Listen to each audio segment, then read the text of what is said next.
This is Larry Harnisch with another reaction video to Steve Buy My Books, Hodel. This one is from about 2 years ago on the Media Path podcast, hosted by retired weathercaster Fritz Coleman and Louise Palanker, who seems to have done a lot of things in her life. She's got quite a long resume. Fritz and Louise ought to be savvy, so maybe they will ask Steve some tough questions. Maybe they won't just lob softballs his way. I'm not confident of this. Steve Hodel is thin-skinned. He can't stand to be challenged, so I'm expecting the usual easy interview by non-skeptical host. Couple things to look for. Steve rambles, and he goes off topic very easily, so it'll be interesting to see if Fritz and Louise can keep him corralled and on topic, or if they will just let him wander all over the place. I've also noticed that Steve has a strange habit of laughing at certain issues that aren't funny. And it's kind of strange. I'll point them out when he does them, because he usually does them. I would be shocked if he didn't do it. As always, I have not previewed this video. I don't know what Steve is going to say, which makes it more fun. But I know what he usually says. Steve has a script. He generally follows it letter perfect, except when he breaks away, and then anything is possible. That's what's entertaining. And I'll be like, what did he say? What was that? Did he say that? No, he didn't say that. Tell me he didn't say that. But generally, he doesn't do that. Generally, I can see those lines coming a long way off. The podcast runs about an hour. So with my snarky comments, it could go 90 minutes or 2 hours. Don't blame me. Blame Steve Hodel for lying so much. And let's share the screen. Oh, and I will say now, if there is music, I will talk over it so I don't get a copyright strike.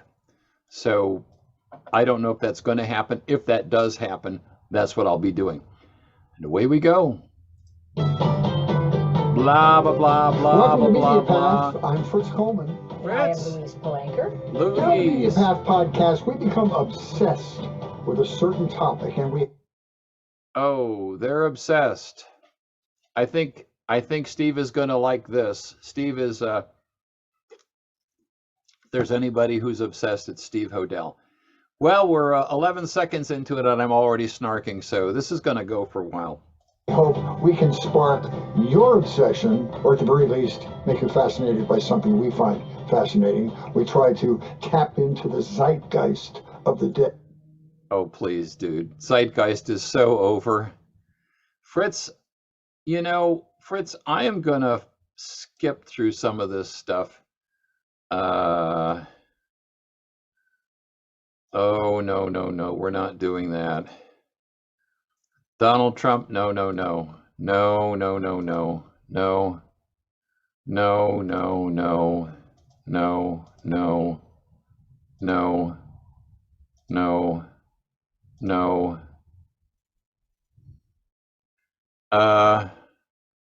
Let's see where we are here. Fascinating story on so many levels, and Oh, this sounds like Steve. I think we finally hit Steve Hodel. I wish I were skilled enough to write the screenplay about this man, although Oh, Fritz, you don't. You really don't. Well, okay, I guess we can give up on any idea that these hosts are going to be skeptical. It is going to be softball all the way. Wow. Okay, Fritz, you're letting me down here. You should have stuck with your nimbocumulus, I think. some have been done about the case he's involved in. He's Steve Hodel. Here is a little about Steve. Steve was born and raised in Los Angeles. Yeah, I think we know this stuff. Was retired from the LAPD. He spent 24 years as an LAPD homicide detective, and I don't know if the record still stands, he's got the highest solve rate ever in the department. What? What?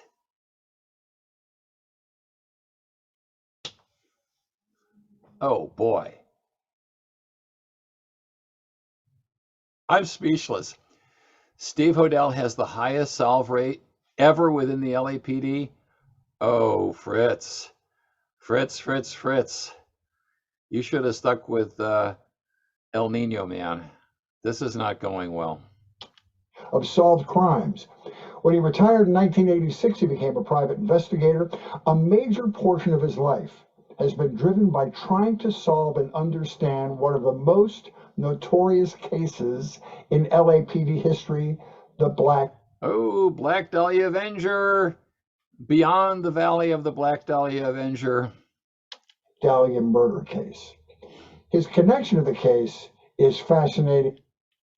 Oh, yeah. George Hodel, my dad, evil genius, jet set serial killer. Beyond description. You know, Fritz, I'm tempted to skip through this, except unless you say something else really impossible.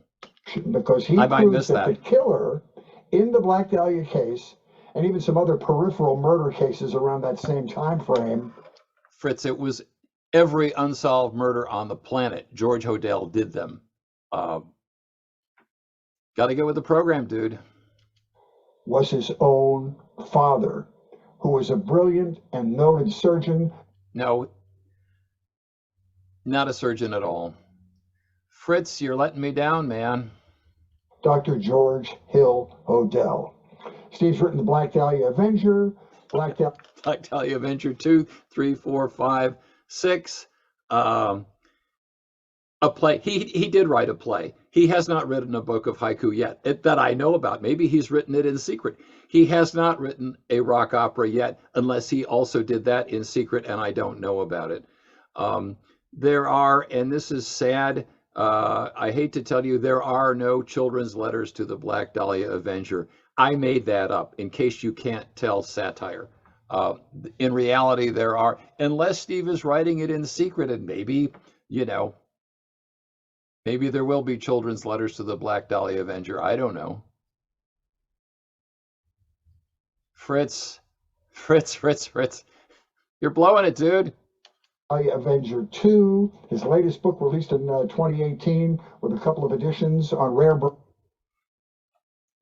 How My Dad Was Zodiac, How My Dad Blew Up the Hindenburg, How My Dad Sank the Titanic. Books called Black Dahlia Avenger 3.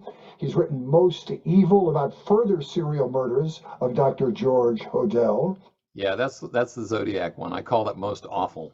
Most Evil 2, which is the solving of the Zodiac case. His story has been featured on Dateline and 48 Hours and Dr. Phil, many places.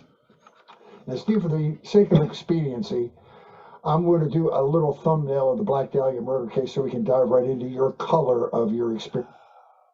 Fritz. For this. Black Dahlia murder was a murder that took place in 1947. Okay, he's got that right. He's got the year right. Okay, Fritz. Leimert Park, South Los Angeles. Yep. Her case became famous because of the graphic nature of the murder. Her real name was Elizabeth Short. It was nicknamed the Black Dahlia murder because famous murder cases often got nicknames. No. It was nicknamed the werewolf murder, Fritz. Oh, Fritz. By the newspapers at the time. No. It may have been named after a film noir murder mystery. It wasn't may have. It definitely was. Called The Blue Dahlia, which was released the year before. Steve Hodel, we're really happy to have you with us today. I'm really happy too. Not for the same reason. Okay, Steve, come on. Great to be with you too. Welcome. Did I describe all of your stats correctly? You did real good. It's great to be sitting here with Bermudas barefoot and a shirt. Nobody knows it. It's wonderful. Isn't that the best? We try to make our guests comfortable. There'll be a margarita. Yeah, it's definitely going to be softball questions time from a non-skeptical host. Where's Louise? Is she going to check in at some point, or Fritz? I mean, what's going on here? Will she bring some sanity to this interview? Louise, where are you? Your door momentarily. You're looking snappy from the. Oh, there she is. Oh, love the music decor there, Louise. Don't disappoint me. Bring some sanity. Bring some tough questions, Louise. Come on. Hey, stepbrother. Okay. That's all So, I Steve, let's do some background. Who was Elizabeth Smart? Who was the Yes, he did just say Elizabeth Smart, just not Elizabeth Short. He said Elizabeth Smart. Short, Dahlia. I'm Elizabeth sorry, Short.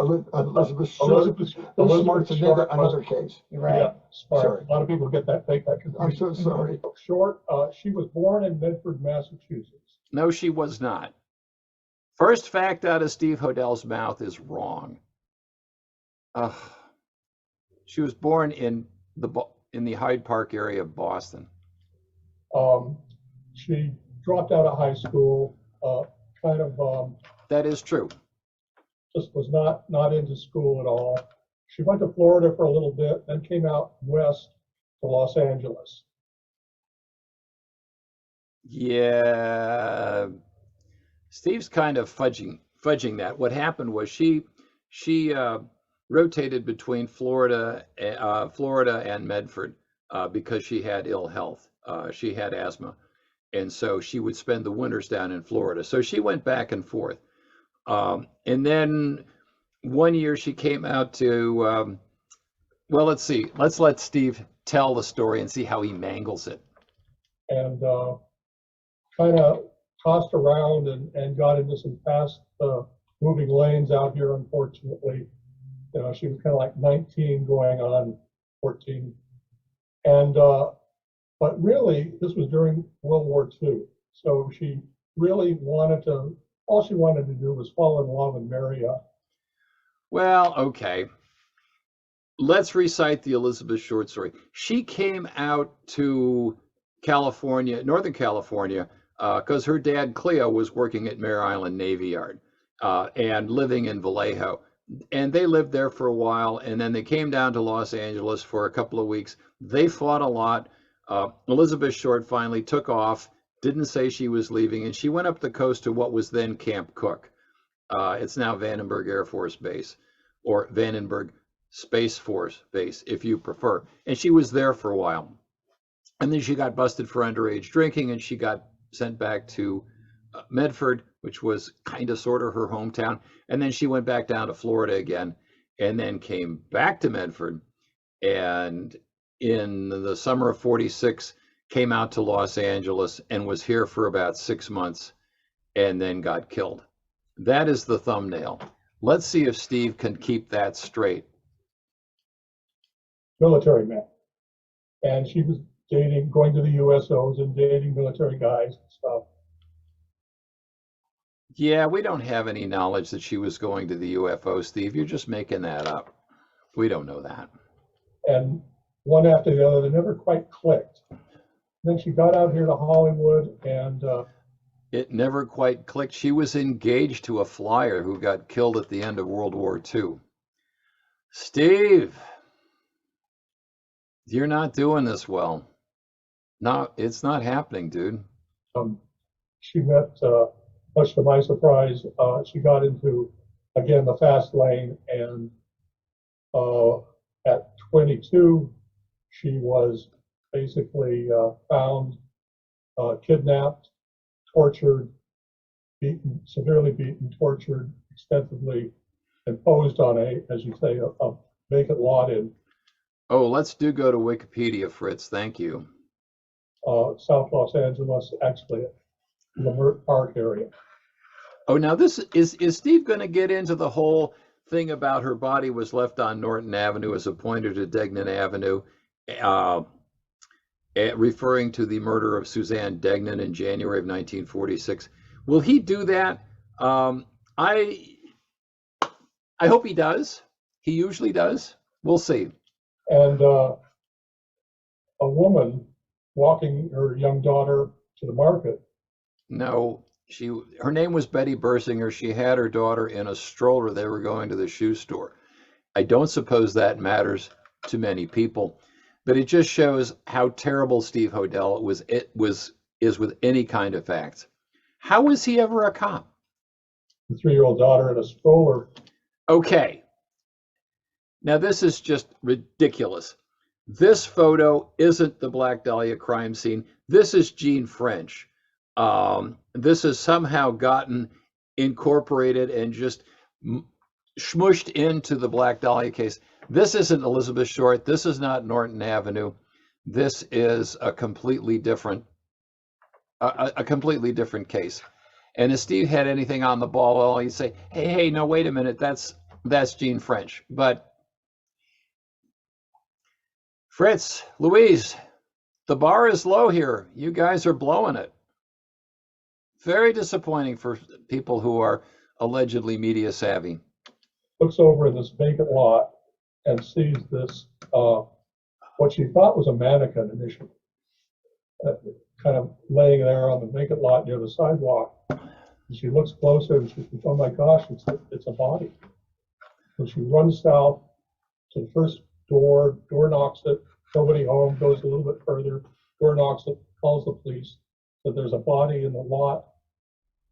Cops, LAPD's finest, get out there, and this is like 10 in the morning on January 15th, 1947. I think he's got the time about right. Betty Bersinger called the police, the local cops, because it was in the University Division. They sent a patrol car out there. They radioed, because they had radios then, they radioed for the sergeant. The sergeant showed up. Some of the detectives from University Division also rolled on this case. They realized pretty quickly that it was going to be too big for them, and they needed to bring in the homicide division. And so those two detectives, Harry Hansen and Finest Brown, then rolled on that crime to the crime scene.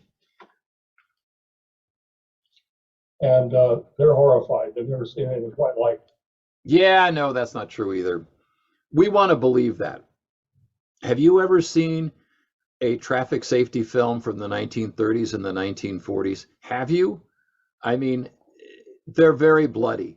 Also, these guys are all World War II veterans. The two first patrolmen on the scene, they had been through World War II. They had seen a lot. So no.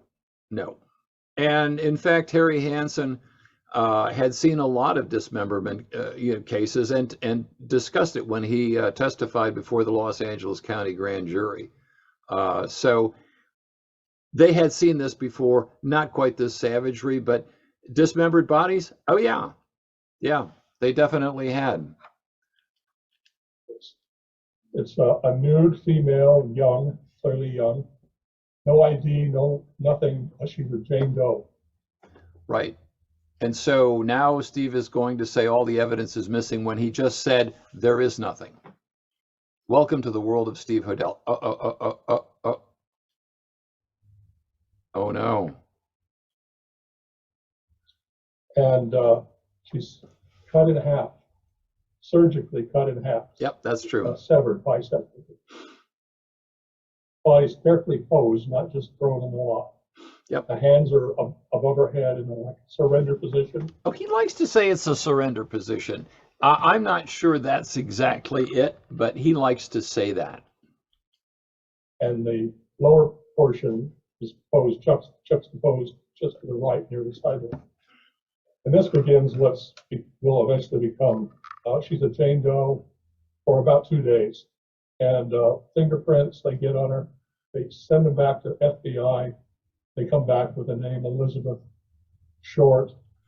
That's true. Steve is compressing a lot of what happened, a lot of details, but that is in essence what did happen. Yeah. And they discover she worked at a military base. Camp Cook.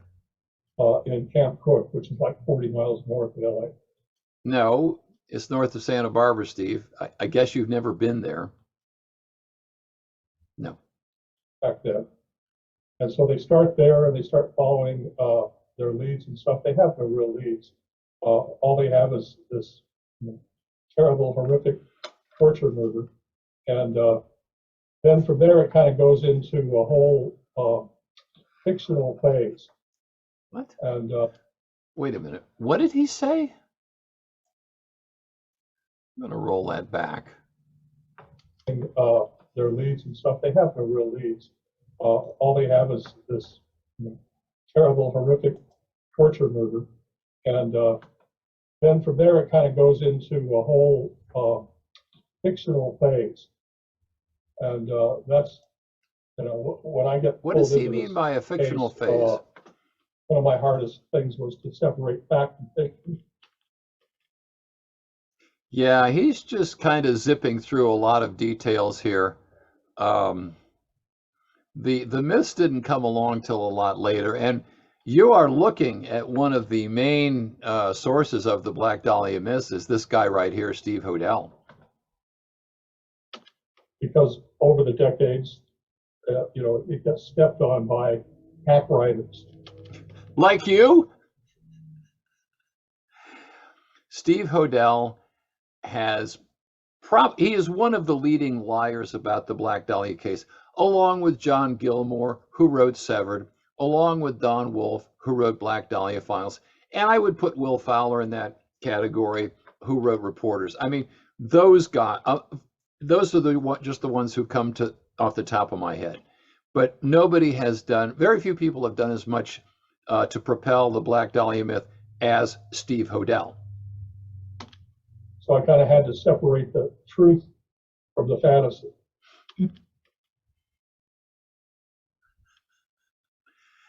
Total lack of awareness on the part of Steve Hodel. Total. No. And that was no easy job. And the salacious nature of the crime was splashed across the headlines because it was not quite TV yet. For people were getting their visuals from their dailies. And from the police scanners, the press were the first ones down there, and they took photographs. No, Louise, that's not true. That's a Will Fowler myth. That's one of Will Fowler's lies.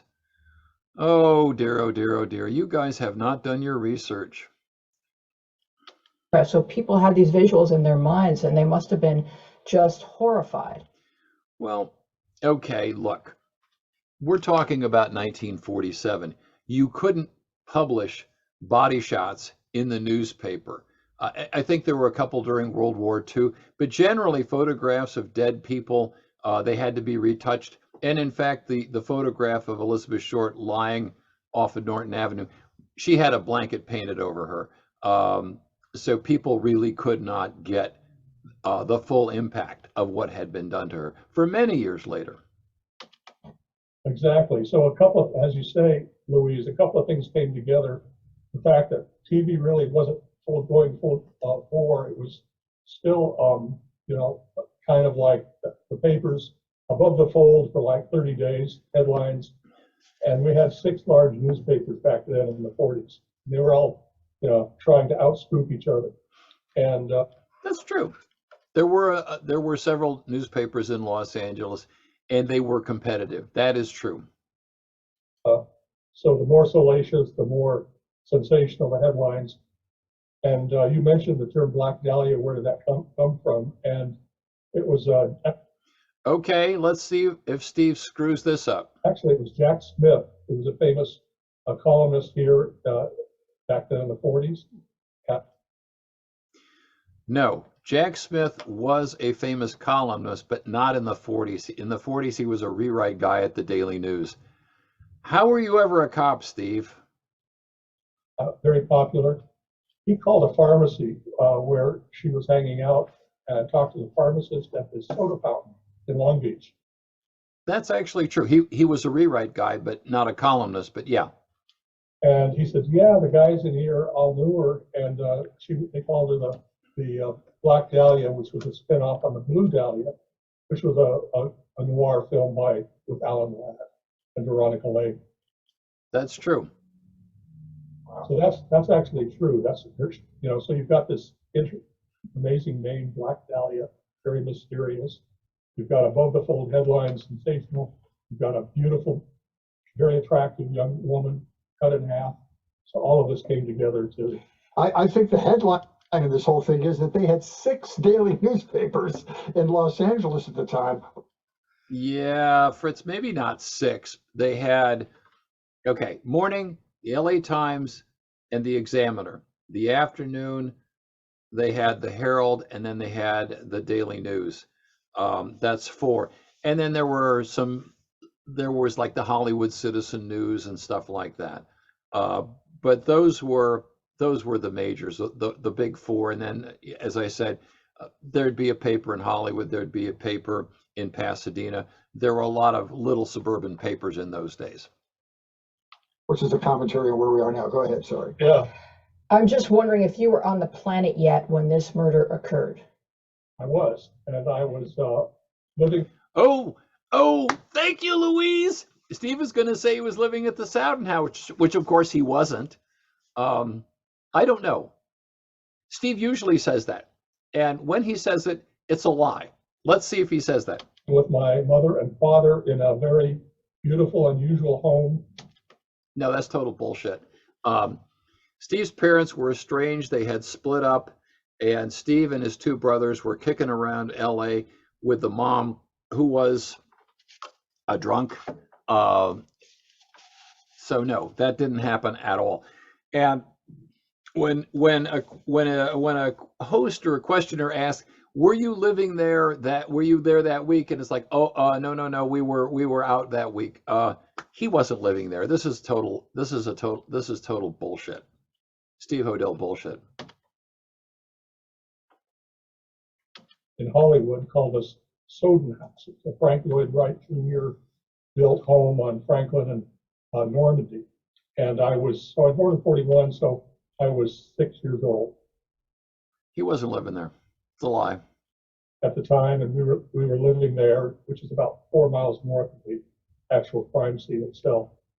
And I think it's a little further than that. There's a whole Hollywood connection to my story that is kind of interesting too.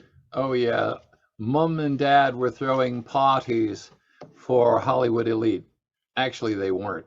No. Too that we may or may not have time to go into, but basically, I always have time. I was 6 years old, 7 years old, so I really wasn't aware of it at the time. You weren't aware of it because you weren't living there, dude. That's what really happened. All right, the key figure in this was your dad, a beyond interesting person. It was George Hodel. He was a physician of some note in Los Angeles. Not really. Not really. George Hodel was his specialty was public health, communicable diseases, and venereal disease. And he ran a clinic in Little Tokyo, which had been renamed Bronzeville. I always screwed up. Is it Bronzeville or Bronzetown? It's where all the black people who left the South during World War II ended up because LA was a segregated city. And so George Hodel had a clinic there. That's what really happened. He was not a doctor to the elite at all. No. He was a genius. You say very proudly he had an IQ 1 point above Einstein's. Oh, Fritz, don't fall for that mumbo jumbo. Okay, quickly. Nobody knows what Albert Einstein's IQ was. He never took a test. It was speculation. And it's a meaningless thing anyway, aside from the validity of IQ tests in the 40s. George Hodel was a smart guy. He didn't have an IQ score of 186 or whatever Steve Hodel says. George Hodel's records are online if you know where to look. And his score was more in the low 150s. I think it was 151, something like that. So no. Describe your dad. Yeah. I didn't know my dad. We were very close. And I spend the first third of my book, Black Dahlia Avenger, doing just that, going into depth, because you really, to understand this crime and how twisted it is, you really have to understand my father. So I'll give you a quick bio here. Born in Los Angeles, downtown. Okay. Child prodigy, playing concerts at Shrine Auditorium. I think that's going to be next. Let's see. Across the street from the Biltmore Hotel, of all places, at Clara Barton Hospital in 1907. He got that right. A young musical genius at the age of 9. He's playing his own piano concerts at the Shrine Auditorium. No, that isn't true. I have gone over that before. George Hodel, little Georgie, played a piano interlude during a day of boring speeches, and that's it.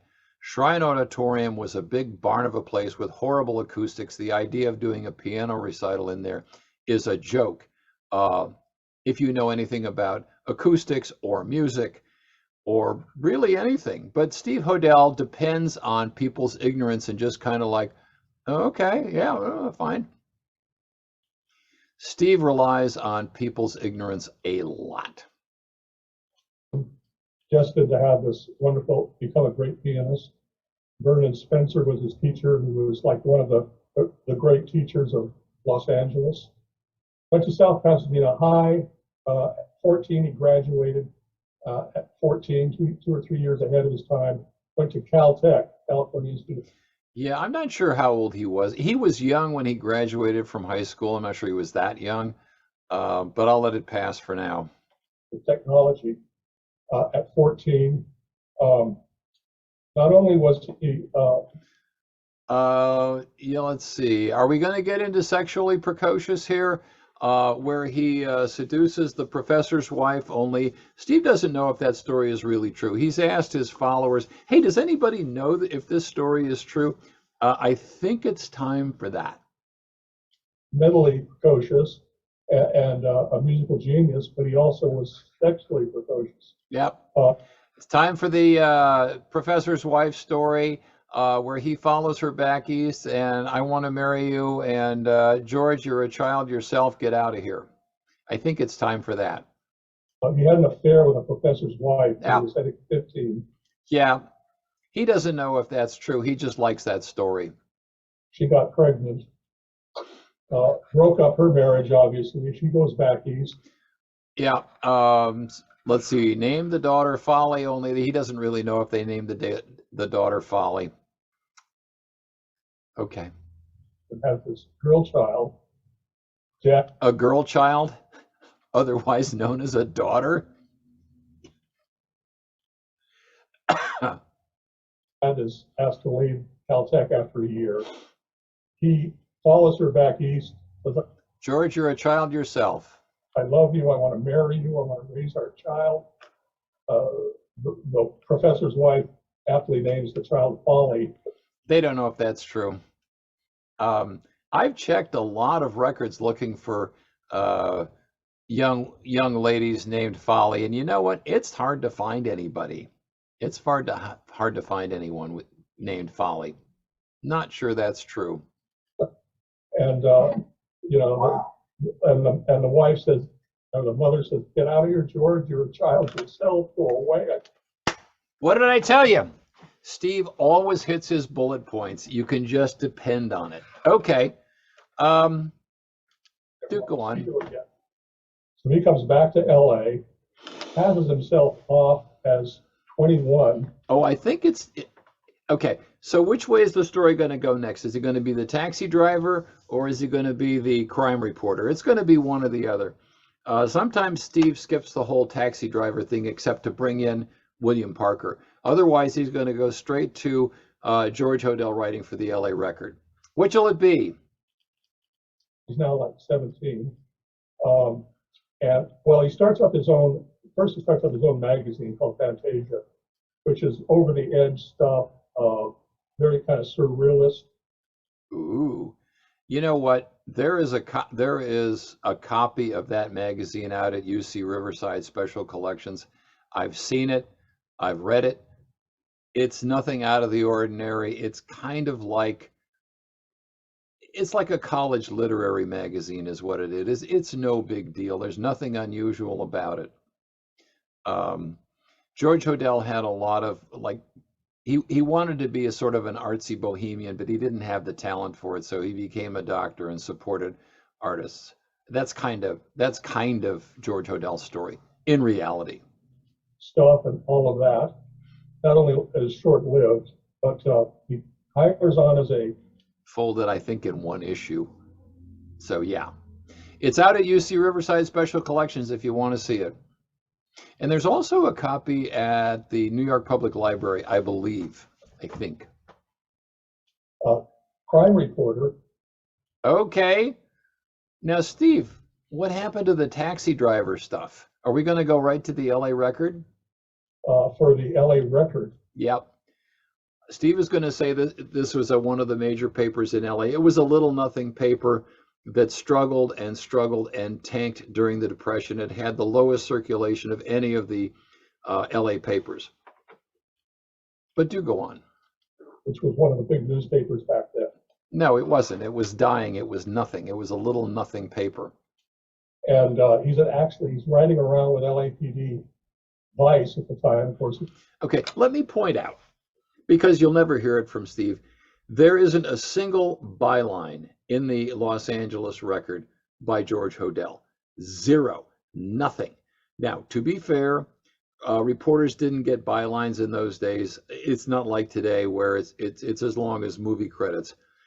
Nonetheless, there isn't a single byline by George Hodel in the LA Record, which is online, which is searchable. It's in newspapers.com. There's nothing. This is Prohibition. He's riding around with them, and he's fighting these tabloids. Oh, let's see.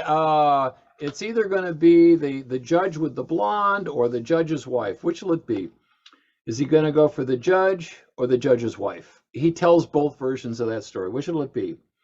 I think it'll be the judge with the blonde. Stories, the judge is called with a young blonde. Yeah!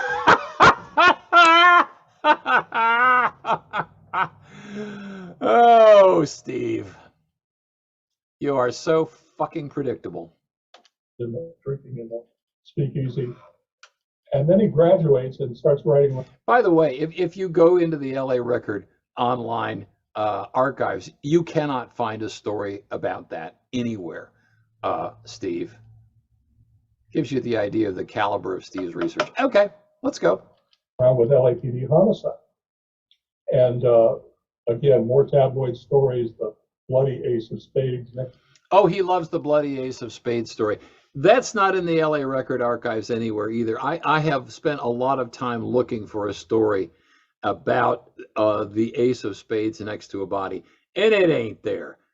Steve, unless you can show me the story or produce the date, I say you're full of shit. You're making it up. The body, that sort of thing. Made up. And he does that for a couple of years, and then he's double dating with John Huston. You forgot the taxi driver thing, dude. You need a teleprompter.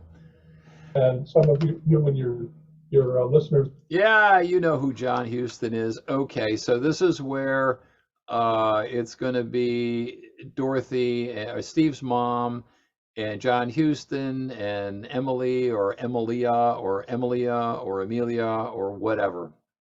Okay, so we're just not going to talk about his dad being a taxi driver and knowing William Parker. Okay. We'll know him. He eventually becomes the great film director. But at that time, he was just the son of a famous actor, Walter Huston. Okay, what movie is that? Anybody recognize that? Can you say Treasure from the Sierra Madre? Yeah, that's what that is. So George Hodel and John Huston are teenagers, and they're double dating with a couple of girls, Emilia and Dorothy. And George is dating Dorothy, and after a couple of weeks, they break up and they switch. John and Dorothy fall in love. They go off to Greenwich Village, get married, and yeah, that is John Huston and Steve's mom got married in Greenwich Village. That part of it is true. I can't fact check everything Steve says. I'll take a pass on that for now. Dad looks at Emilia, and I said, "Guess it's you and me, babe." And she gets pregnant. He goes north, goes to Berkeley, Caltech. Now, let me point out that Steve makes a big deal about George and Emilia or whatever not being married, common law marriage. Let me point out, for the benefit of the Steve Hodel fans and the folks in Wikipedia, that common law marriage is not recognized in California. And when you look at the official documents, they say they are married and they say when they were married. She changed her last name to Hodel. So, and the reason Steve does this is because they had a son, Duncan Hodel, which I doubt Steve will bring up, because Duncan stopped talking to Steve. He was so pissed off about Black Dahlia Avenger. There's a lot of bad blood in the Hodel family over Steve's book. He won't tell you that either, or he soft pedals it, but that's the truth. So yeah, Duncan stopped talking to Steve over Black Dahlia Avenger. So Steve, maybe to get back, keeps implying that Duncan was somehow illegitimate and the parents weren't married. They were married. It's just Steve bullshit.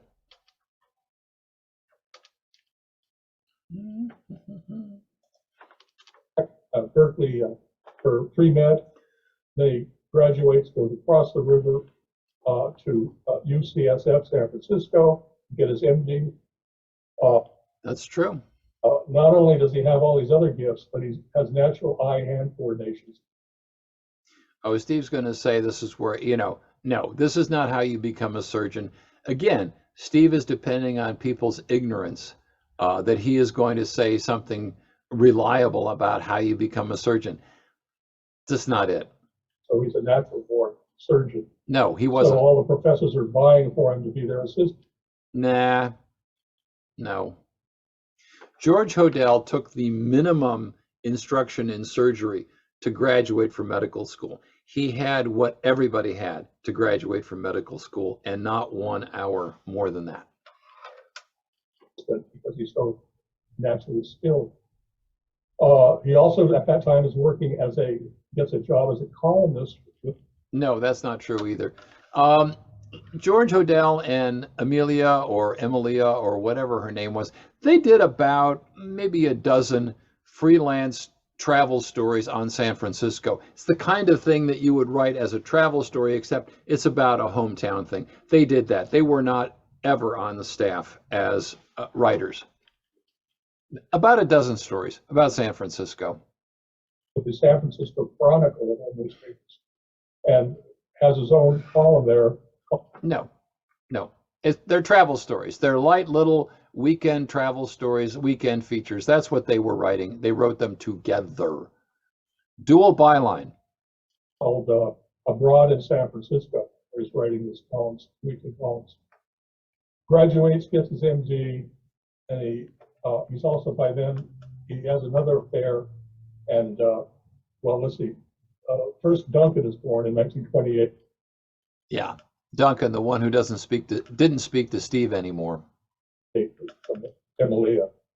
He has an affair with another woman. She gets pregnant, and his daughter Tamar is born in 35.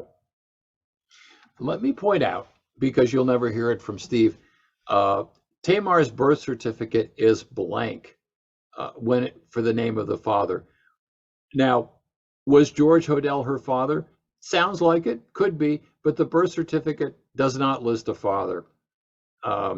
And her last name was not Hodel. Tamar's last name was not Hodel. No. He says, enough of this domestic life. And he leaves them and he goes to New Mexico. He did go to New Mexico.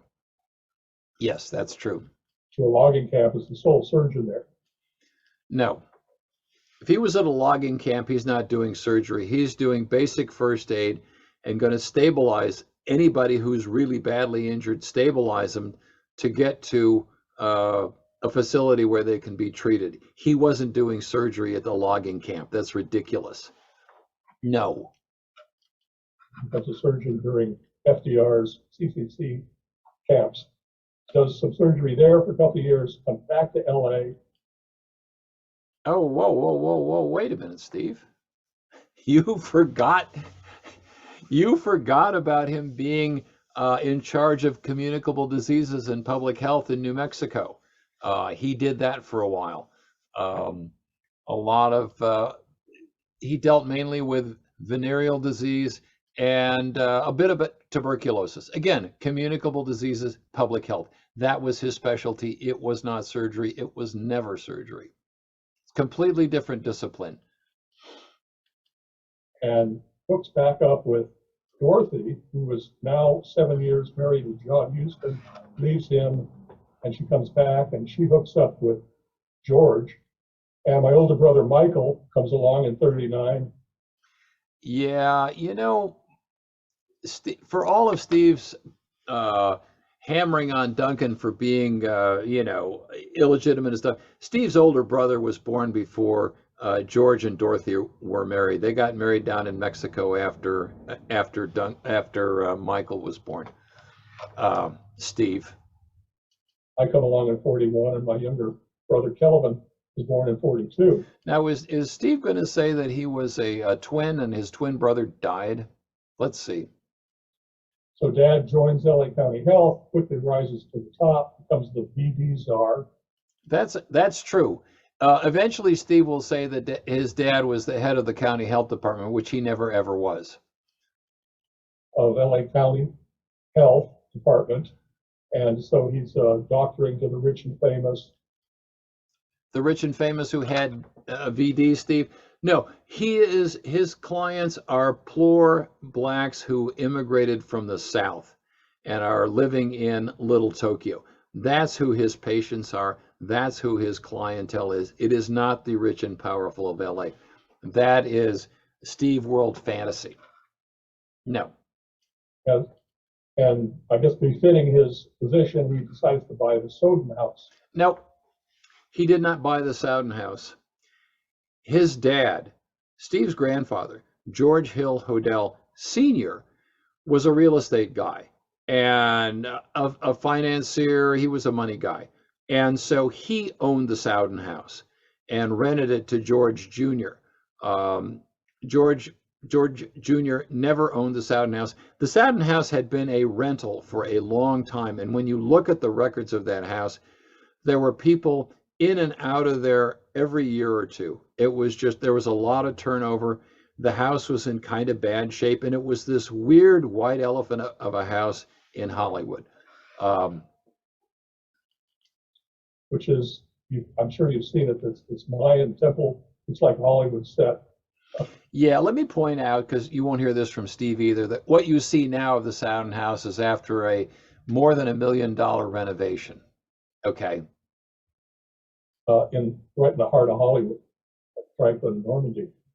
We all move in there, and everything is going swimmingly, except that Mom is and Dorothy and George split up, and Dorothy and the three kids are knocking around LA.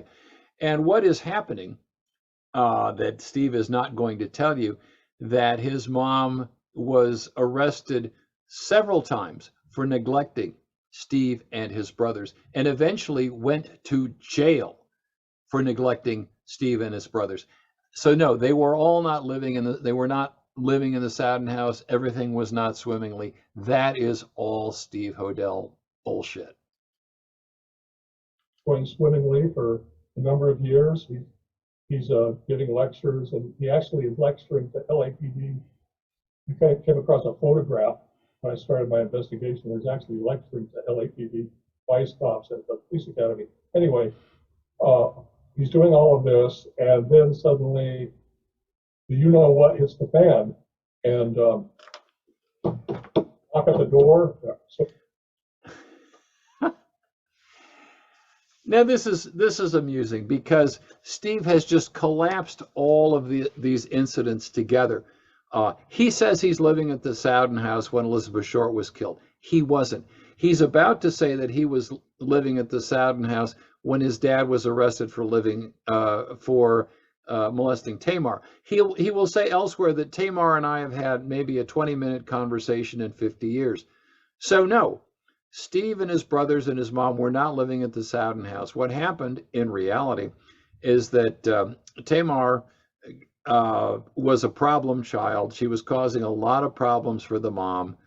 And so the mom finally said, and I'm cutting out a lot, the mom finally said, screw it, I'm going to send you down to live with your dad in Los Angeles. Tamar doesn't want to live in LA. George Hodel is living the bachelor life. He doesn't want an incorrigible teenage girl living with him. So they fought, and she told Duncan that she was going to make up a story about George molesting her to get even with him, which is what she did. Oden house, and it's LAPD. Dr. Hodel, yes, you're under arrest for incest. So he's arrested for Tamar, who was born in 35, was living with us for the summer of She was living there, but she was not living with you. You weren't there, dude. To be completely accurate, Dorothy, Steve's mom, there were times when she couldn't find a place to live. She was so down and out that George would let her crash at the Sowden house. And there were times when she used it as a mail drop. She didn't have any fixed address, so she would give that as her mailing address. When she was interviewed by the district attorney's office about George Hodel, she said George was a great doctor and never killed anybody, but she was living over the bait shop on Santa Monica Pier. That is the real story. So no, Tamar was not living with Steve. No. the summer of '49, and she was 14. Anyway, she ran away from home, was picked up by LAPD, and they said, "Why did you run away?" And she says, "Oh, my life is so terrible." As I said, Tamar was a pathological liar. She had been taken to a psychiatrist at the age of about 7 or 8 because she was a liar. During the trial of George Hodel, they brought in about 10 witnesses who had known Tamar. They brought in her mom. They brought in her grandmother. They said, yeah, we wouldn't believe her under oath. She lies all the time. And let me point out also that the jury in that trial was mostly women. Tamar failed to convince the women on the jury that her story was legit. Everybody in the Hodel family said Tamar was a liar, except for Steve. And Steve, of course, is whole hog on, oh yeah, Tamar was telling the truth. "My life is such horrible. Why is that?" And she, discloses that she had sex with her father and some other people. Yeah, her father and 13 boys at Hollywood High School. Steve always leaves out the 13 boys at Hollywood High School that she accused. Yeah. Who were all interviewed by the police? House. Headlines: head of LA County Health Department arrested. No. See, this is where Steve just inflates it. He makes his dad the head of the LA County Health Department. No. Communicable diseases. And, Steve has conveniently forgotten the time that his dad spent in China. That just sort of didn't get mentioned. And of course, Fritz and Louise are just going to let him blather and not say, gee, Steve, wasn't your dad in China for a while? Were you living at the Sowden house without him? For incest, he gets a Jerry Geisler, who was like the Johnny. Jerry Geisler, and he didn't. He got another attorney in Jerry Geisler's office. And let me point out that anybody who is accused of a crime deserves it. It is our justice system. They deserve a good defense attorney. There's nothing wrong with that. Offered that this day, top defense lawyer in the nation. 3-week trial, beats the case, and he didn't beat the case. The jury didn't believe Tamar for good reason. She was lying. She's acquitted. They kind of paint her with a lying teenager, lying pathologist, which is what she was.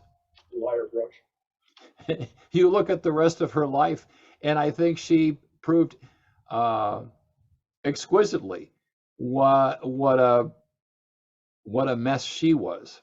And why was she that way? I don't know, but I don't think George Hodel had anything to do with that. I think she was a mess from the get-go.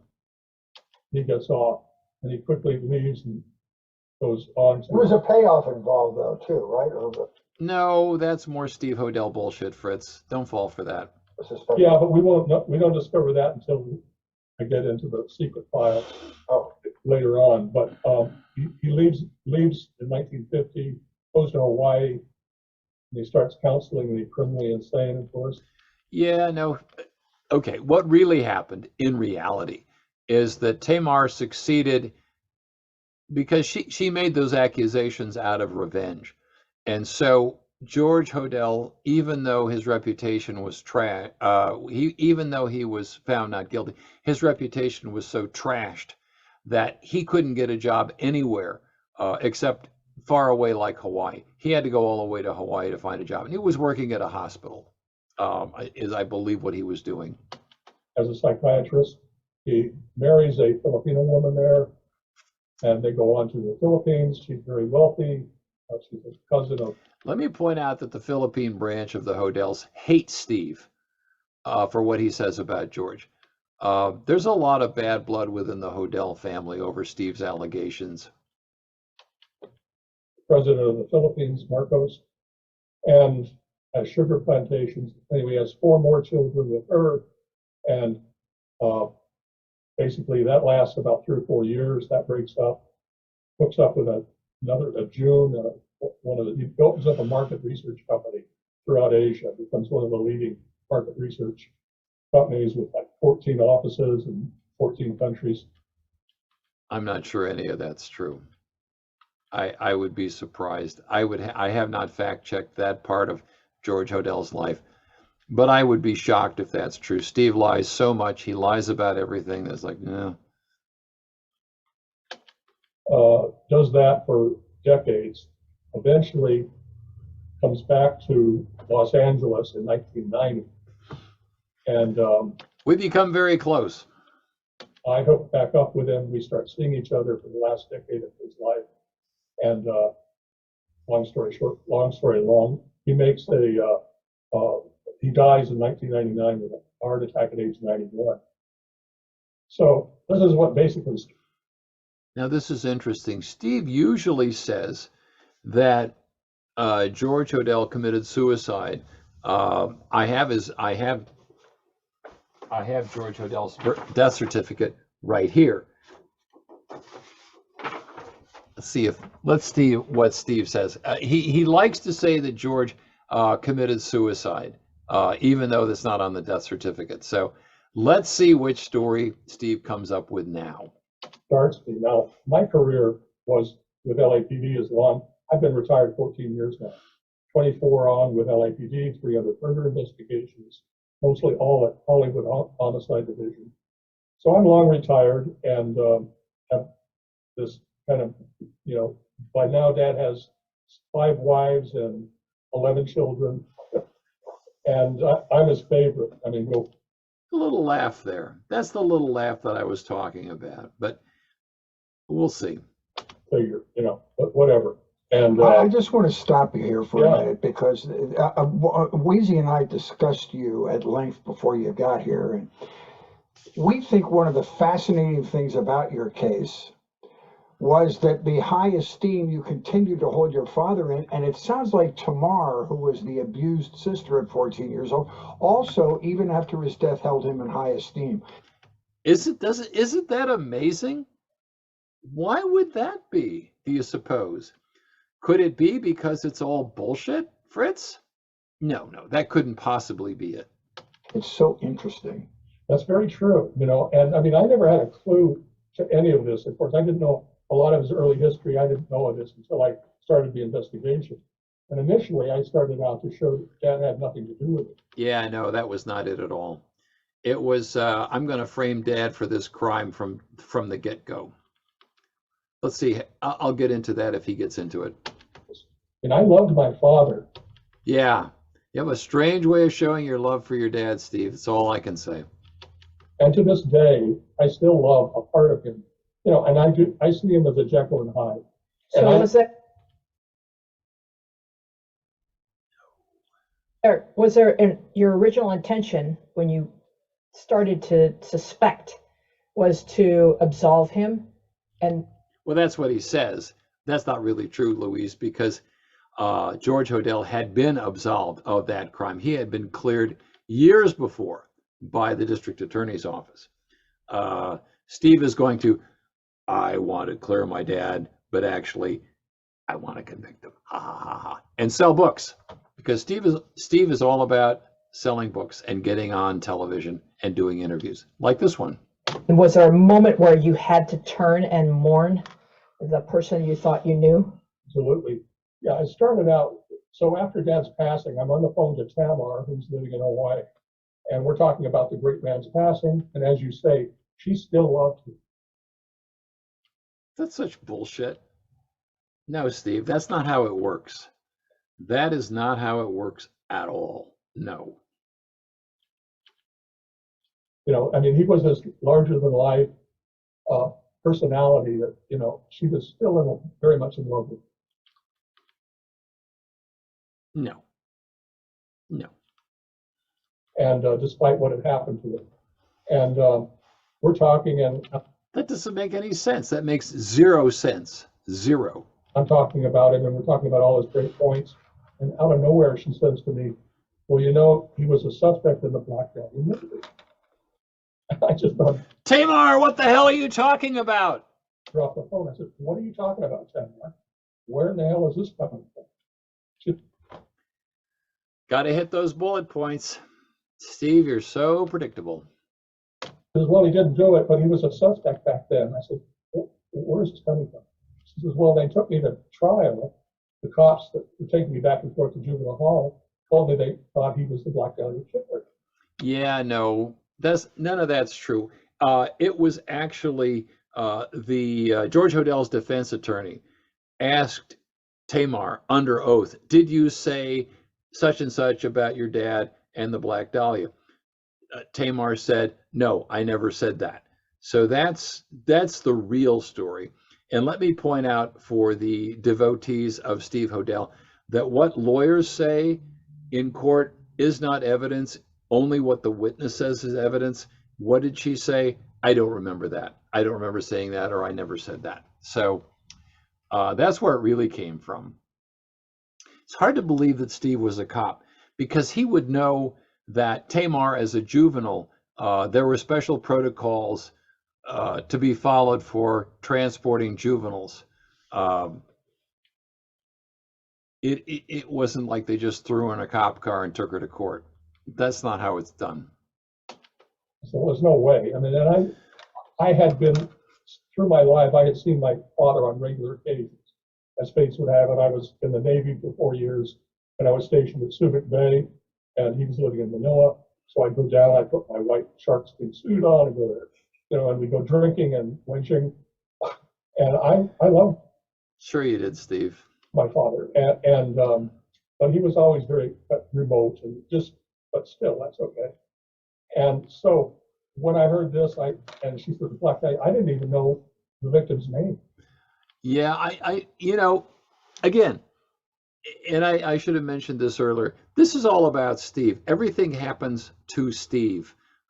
He was walking along, and I heard about the Black Dahlia, and I never heard of it before. And I never heard about this. Very little is about Elizabeth Short. It's all about Steve's journey and what happened to Steve. Now, he's probably going to say that he saw, they talked about it at the Academy, and he's probably going to say that he saw the TV movie, Who is the Black Dahlia?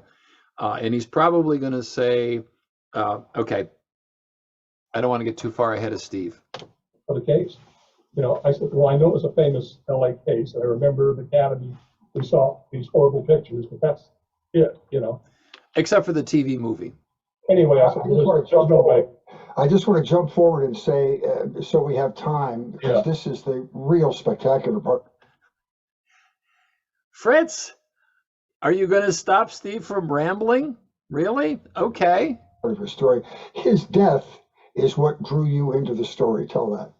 Yes. So he dies, and actually, it turns out to be a overdose. He took an overdose a second. Steve, here's your dad's death certificate, right here. Can you see that? George Hill Hodel. What does it say? Cause of death. Married, blah, blah, blah. Let's see. Own residence. Okay. Right here. Congestive heart failure. Can you see that? That's what his death certificate says. It's not an overdose. Is that info? Okay. Death certificate. Here's his death certificate. He did not die of an overdose. Heart failure. Which we discover later. But anyway, at 91, and it wasn't out of remorse, it was out of his fear of being paralyzed, that heart condition. Anyway, he dies, and I get this information, and I said, well, I'll be able to establish he had nothing to do with this in a hot second. I'm such a hot detective, I can clear my dad, convict him, right away. And so I start getting into it, and I find out, well, he was a surgeon. Interesting. And I look at the No, he wasn't a surgeon. Again, Steve Hodel lying. case, and I find out her name, the basic facts. And, well, I can't really do an absentee investigation. I'm gonna have to go back. I was living in Bellingham, Washington. I have to go back to LA. I go back to LA and I start my investigation. And doors keep opening. I started interviewing different I followed the evidence. people that knew my father. So it was a two-pronged investigation, to learn more about my father and to learn more about the crime itself. And ultimately, after 2 years, we don't have time to go into all the details as to why, but it all comes together. And it all comes together except for, oh, gee, I forgot to ask the LAPD to see my dad's file while I was writing the book. Oops, kind of a little oopsie there, Steve. Didn't ask to see the dad's file. That's what a great researcher Steve Hodel is. That's what a great detective he was. I go in secret to Steve Kay, who's the head deputy DA.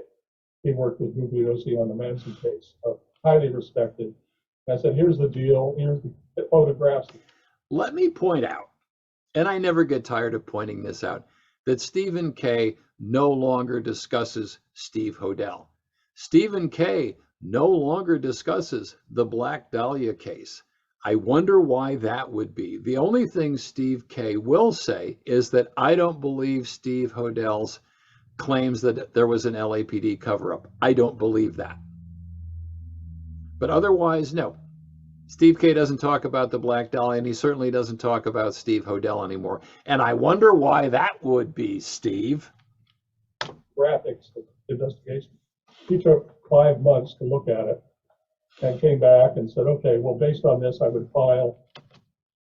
The key statement, based on this, assuming that what you say, Steve, is true. Of course, it's not. He doesn't know that. A number of counts on your father, one on the Black Dahlia. There's enough there to file in a minute in the jury trial. And there's another, anyway, the other second shock to me was he was a serial killer.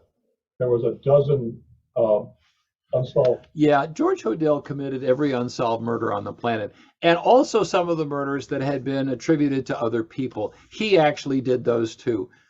George was just a killing machine, right, Steve? Murders in the 40s. Actually, the police had linked together, some of them together, 4 or 5. And I present in the book, I present the linkage on those two. So he says that I file on another case, the Jeanne French red lipstick, where the suspect wrote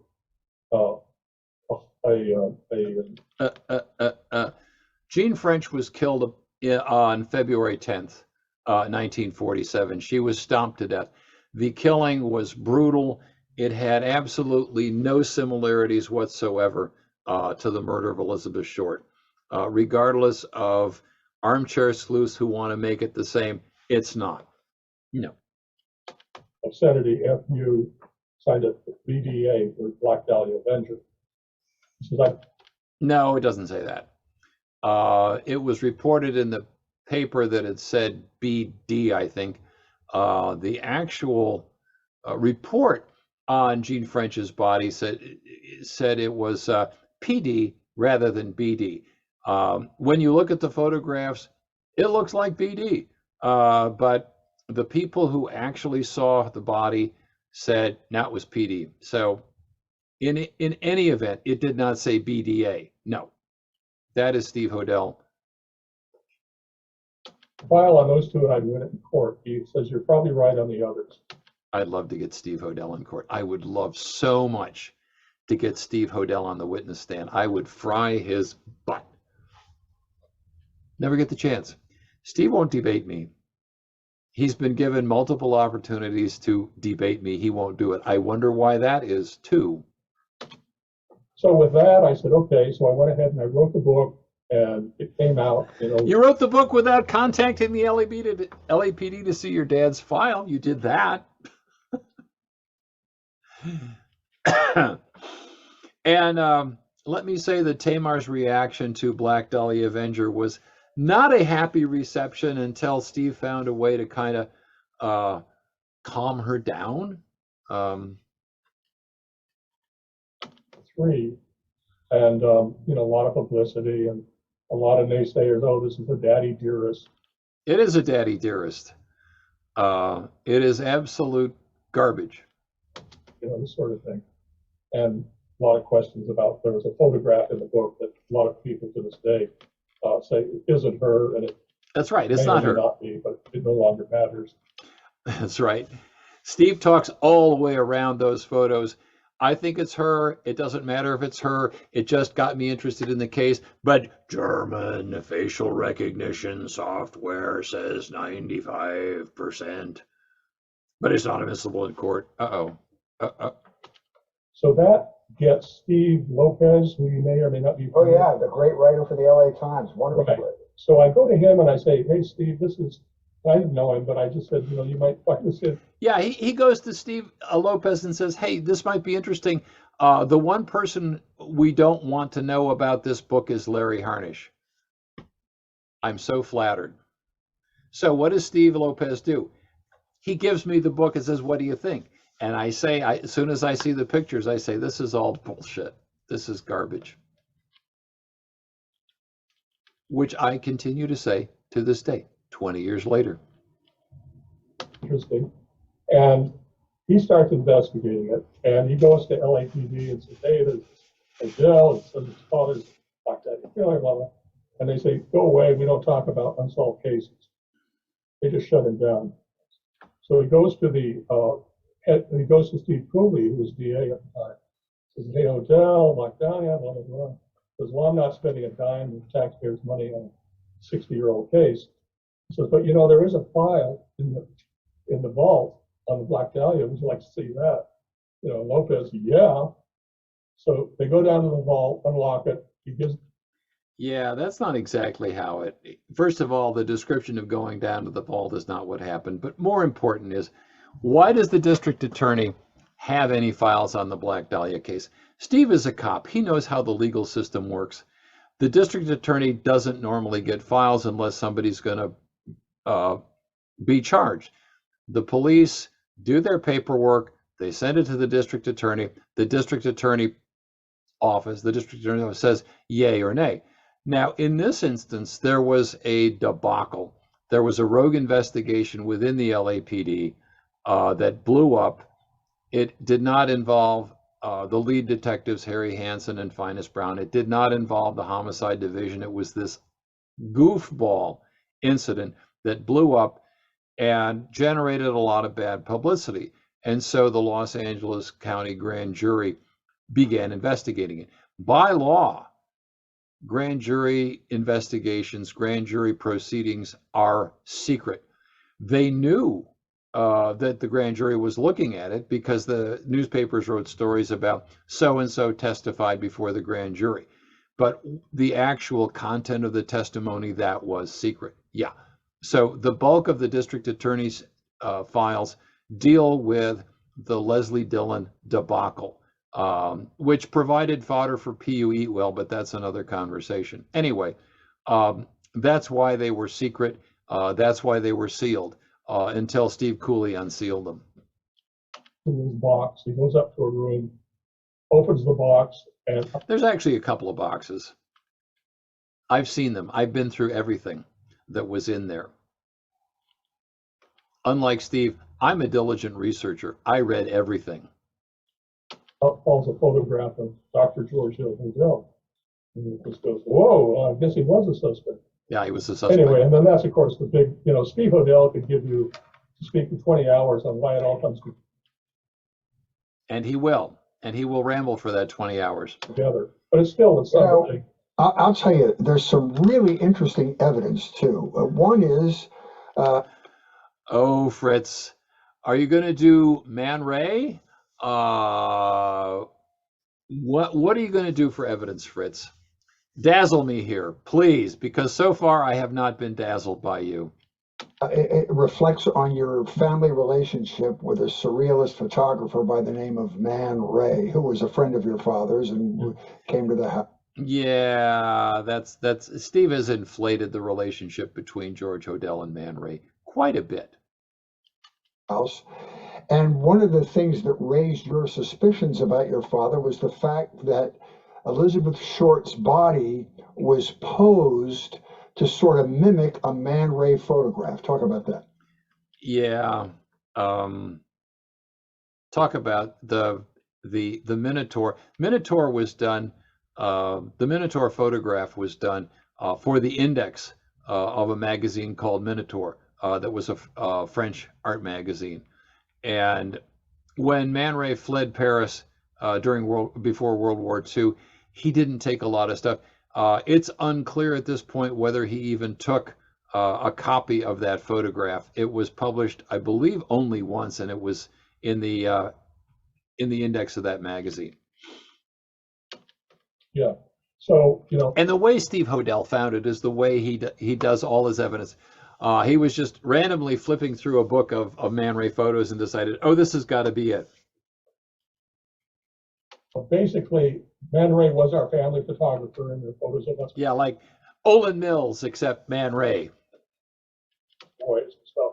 They were very close for that decade that Man Ray was in Los Angeles. And the whole key to understanding all of these murders is what I call murders of fine art. And this was Dad's personal insanity. His ties. He was a surrealist, where the others drank their wine and talked it. He walked the walk. He was a surrealist murderer, right, Steve? Dad walked the walk. He really believed that there was no difference between the dream state and the waking state. And you could do whatever you want.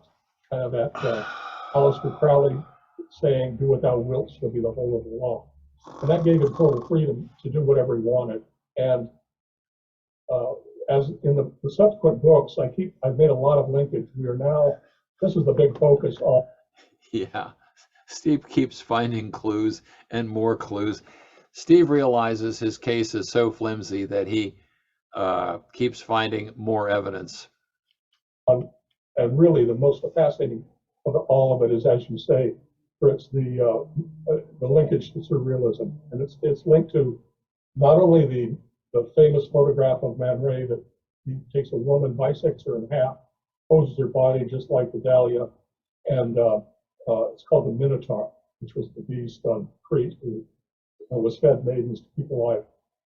So there's a Minotaur, and then there's the lips, surgically cut from mouth, ear to ear, which resembles the Lovers, which is another famous Man Ray painting. But the most shocking of all was more recently I discovered on the right hip, there's this strange diagonal crisscross cuts. And I came across a painting by Man Ray called Les Equivoques, which. Yeah, let me just point out, cross-hatching is a long-established art technique. It isn't new. Man Ray didn't invent it. It had been around for centuries. It's a basic art technique. Which is this pattern, this crisscross pattern on the hip, is on this woman's face. And it's actually Elizabeth Short. I mean, it looks like she was actually posing for me. No, this is Crazy Town.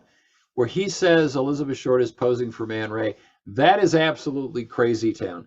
There is no connection between Elizabeth Short and George Hodel. There is no connection between Elizabeth Short and Man Ray. Steve sometimes claims that Man Ray introduced Elizabeth Short to George Hodel, or George Hodel introduced Elizabeth Short to Man Ray. That is just Steve World fantasy. It's kind of demented, because it's like that is so beyond not being true. It's like, God. Man Ray in 1943, and I don't know if George introduced her to Man Ray or Man. No, she wasn't in Los Angeles. How do people fall for this stuff? You know? Ray introduced her to George, but it's her hairstyle, the same thing, and it's got this geometrical figure on the face. That's called cross-hatching, Steve. As I said, it's a basic art technique. and he's taken that and carved it on the hip. And there's a whole bunch more. Now we're up to about a dozen linkages to surrealists.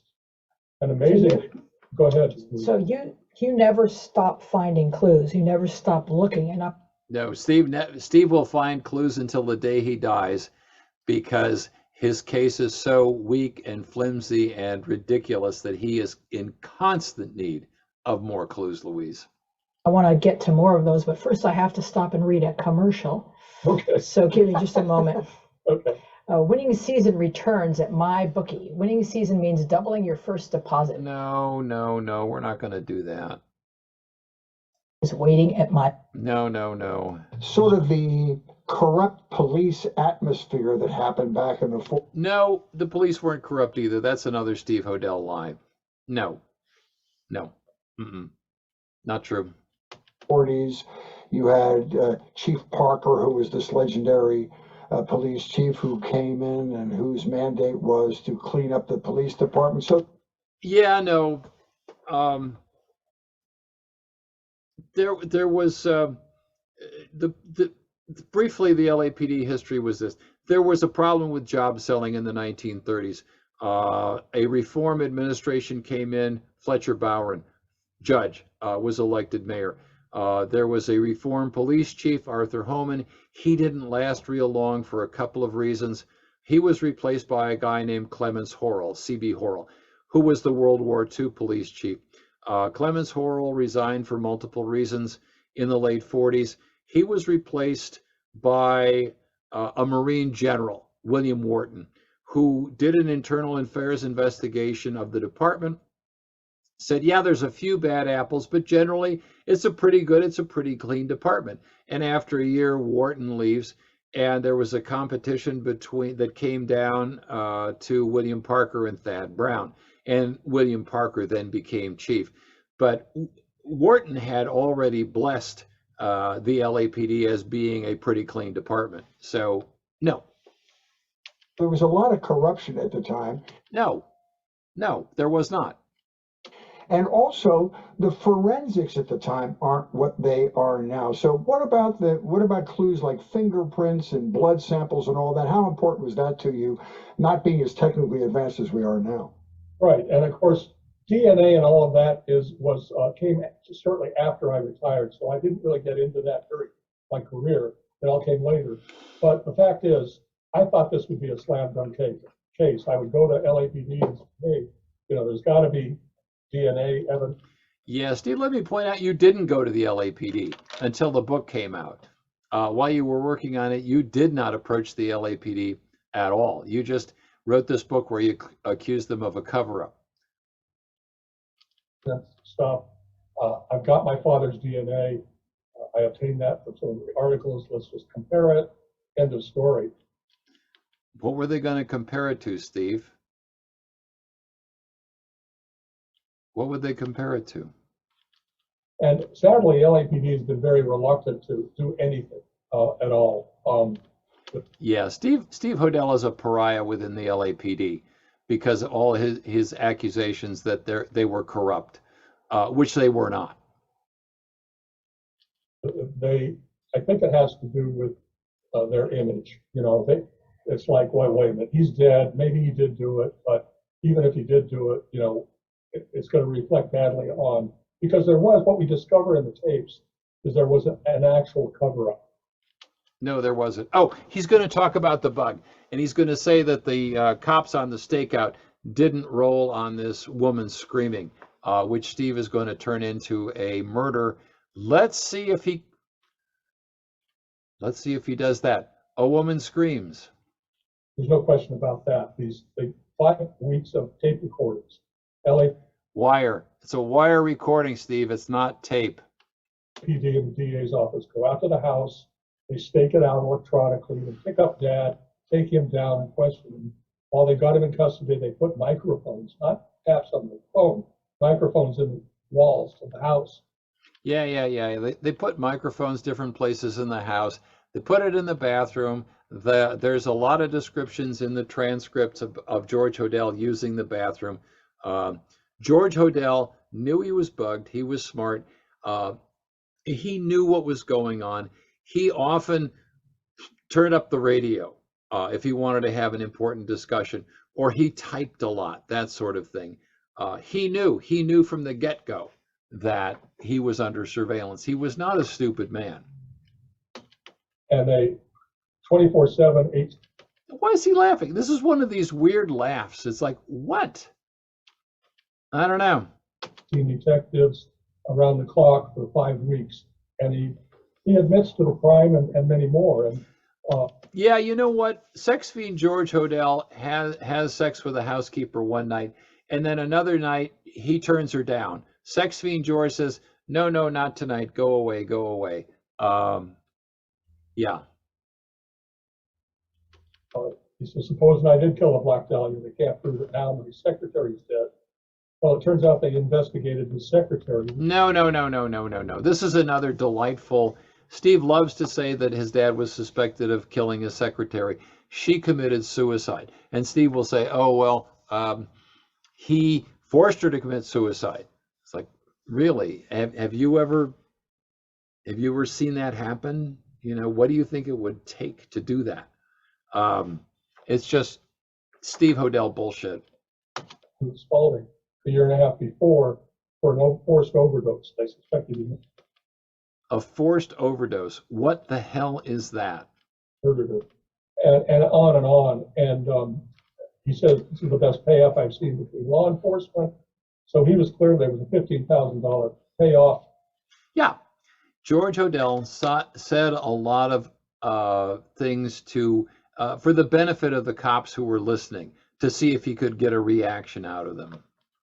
That's what was happening. It's very common in stakeouts. And Steve, if you ever on a stakeout, you might know that. On the incest trial. So there was a whole bunch of evidence. There was no question about who did it. But the biggie. There are huge questions. Huge. Thing that I literally fell out of my chair when I read it, when I'm reading these secret transcripts after Lopez, finds them. I went down to the DA and said, well, Lopez looked at him, can I? And to his credit, Cooley said, yeah. So I copied everything, took it home over 6 months. Anyway, there's 146 pages of transcripts, recordings. And I'm reading, and it says, George Hodel and a German baron was another man named Avenger. It says, go down to the basement. A woman screams. Pipe is being hit. A woman screams again. An object is struck. A woman screams. An object is struck again. More screams. Then they hear George say, don't leave a trace of anything. Yeah, you know what happens right after that? George goes back and starts typing. And, if you looked at your handy dandy manual, training manual from the police academy, it would say, during a stakeout, don't roll on stuff that is a distraction from your main mission. Don't fall into the trap of your subject duping you. And they don't do anything. They follow department procedure. That is actually in the LAPD training manual on stakeouts. It's online.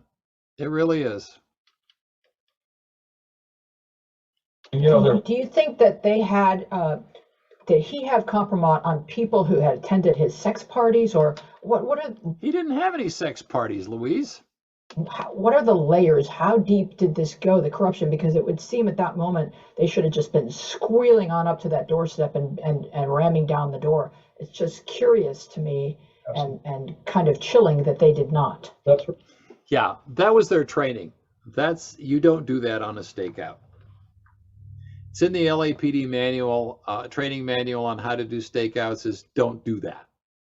These guys were following procedure. Right, and I can't believe it. And it's like they're 5 minutes away. Yeah. Staked out in Hollywood Station in the basement where I had my whole career. Anyway, they don't, for whatever reasons. Because they're not stupid. That's why not.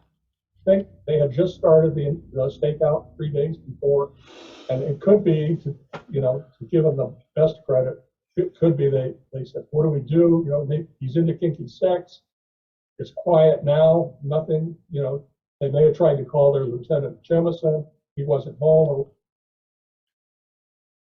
This is just all pulling this out of thin air. Sad. Whatever. But anyway, the fact remains they didn't go. And of course, you also have to understand the timing. As you say, the city was in full corruption. Parker wanted to come in and clean up Dodge. And basically, if this came out, this is literally happening at the same time he's about to be appointed. So I think it was kind of a Machiavellian decision to say, look, you know. No, reality check. William Parker, when he came in as chief, established a special unit to handle big unsolved murders like this one. I came across that in my notes. So this is total Steve Hodel bullshit.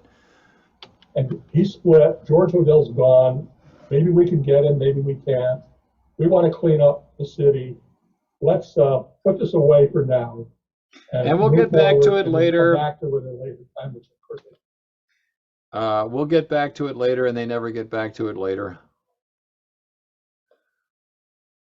Never did. I mean, that's the best I can give it is that. And of course, Parker did go on to do his best to clean up the town, but there was just so much corruption, so much chaos. Everybody was on the tape. That is total bullshit, and it's an insult to the LAPD and your former co-workers, Steve. That is not true. There is nothing true about that at all. No, not true. No. LA Confidential, as you've said in previous interviews, right. it was exactly that film. Exactly, and so, you know, in a way, part of me cannot kind of understand it. It's kind of for the higher good. Let's, you know, because if he's arrested, he's going to lay out a whole bunch. He's going to lay out all the stuff he didn't know. He's going to rat out all these connections that he didn't have. He's going to spill the beans on all these things that didn't happen. Right, Steve? A bunch of stuff on a whole bunch of people. You know, he was performing abortions for the rich. No, he wasn't.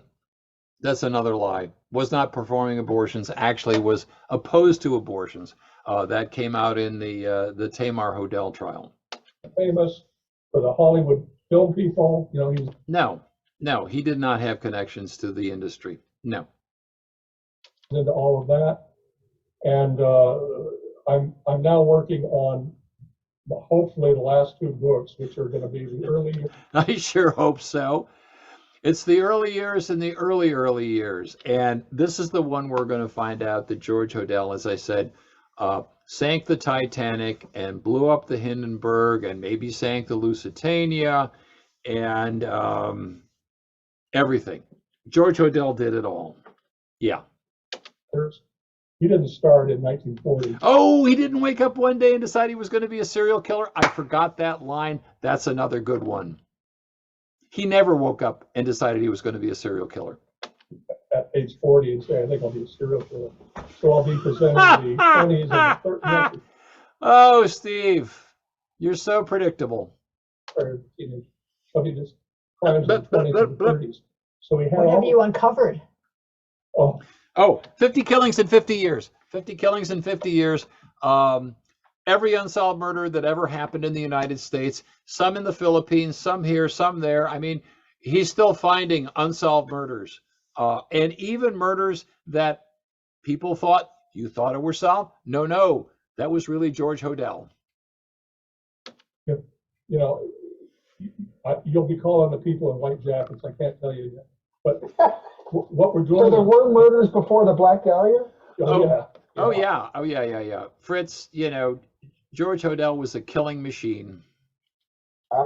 Yeah, a lot. And also that involves LA, which is they were even more corrupt in the 20s and 30s.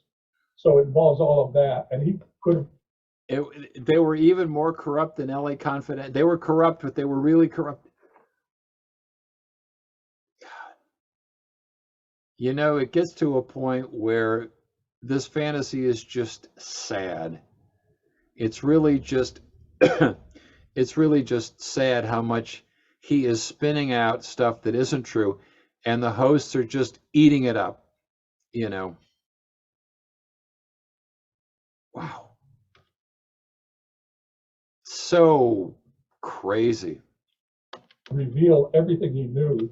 So they didn't want anything to get anywhere near this guy, really, you know. He knew too much. And So do you feel like your dad's intelligence mixed with his sociopathy contribute to both his Oh yes, Louise, it definitely did. He was super, super smart and, you know, total sociopathy, if I can say that. brazen arrogance and his ability to ultimately get away with all of it? I mean, he lives to be 90. that's right, absolutely. I mean, his super ego, megalomania, his, you know, he was a classic super sadist. I mean, everything you could think of. In fact, what we're doing now, I'm working. Everything Steve Hodel can think of. I think Steve's about to talk about the miniseries that this was 2 years ago, and he's still talking about it.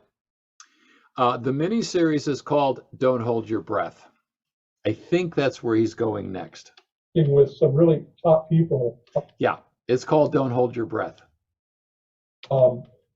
S.R. Bindler, who was a documentarian filmmaker, and T-Bone Burnett, and Jocko, who did the True Detective series 1, 2, and 3.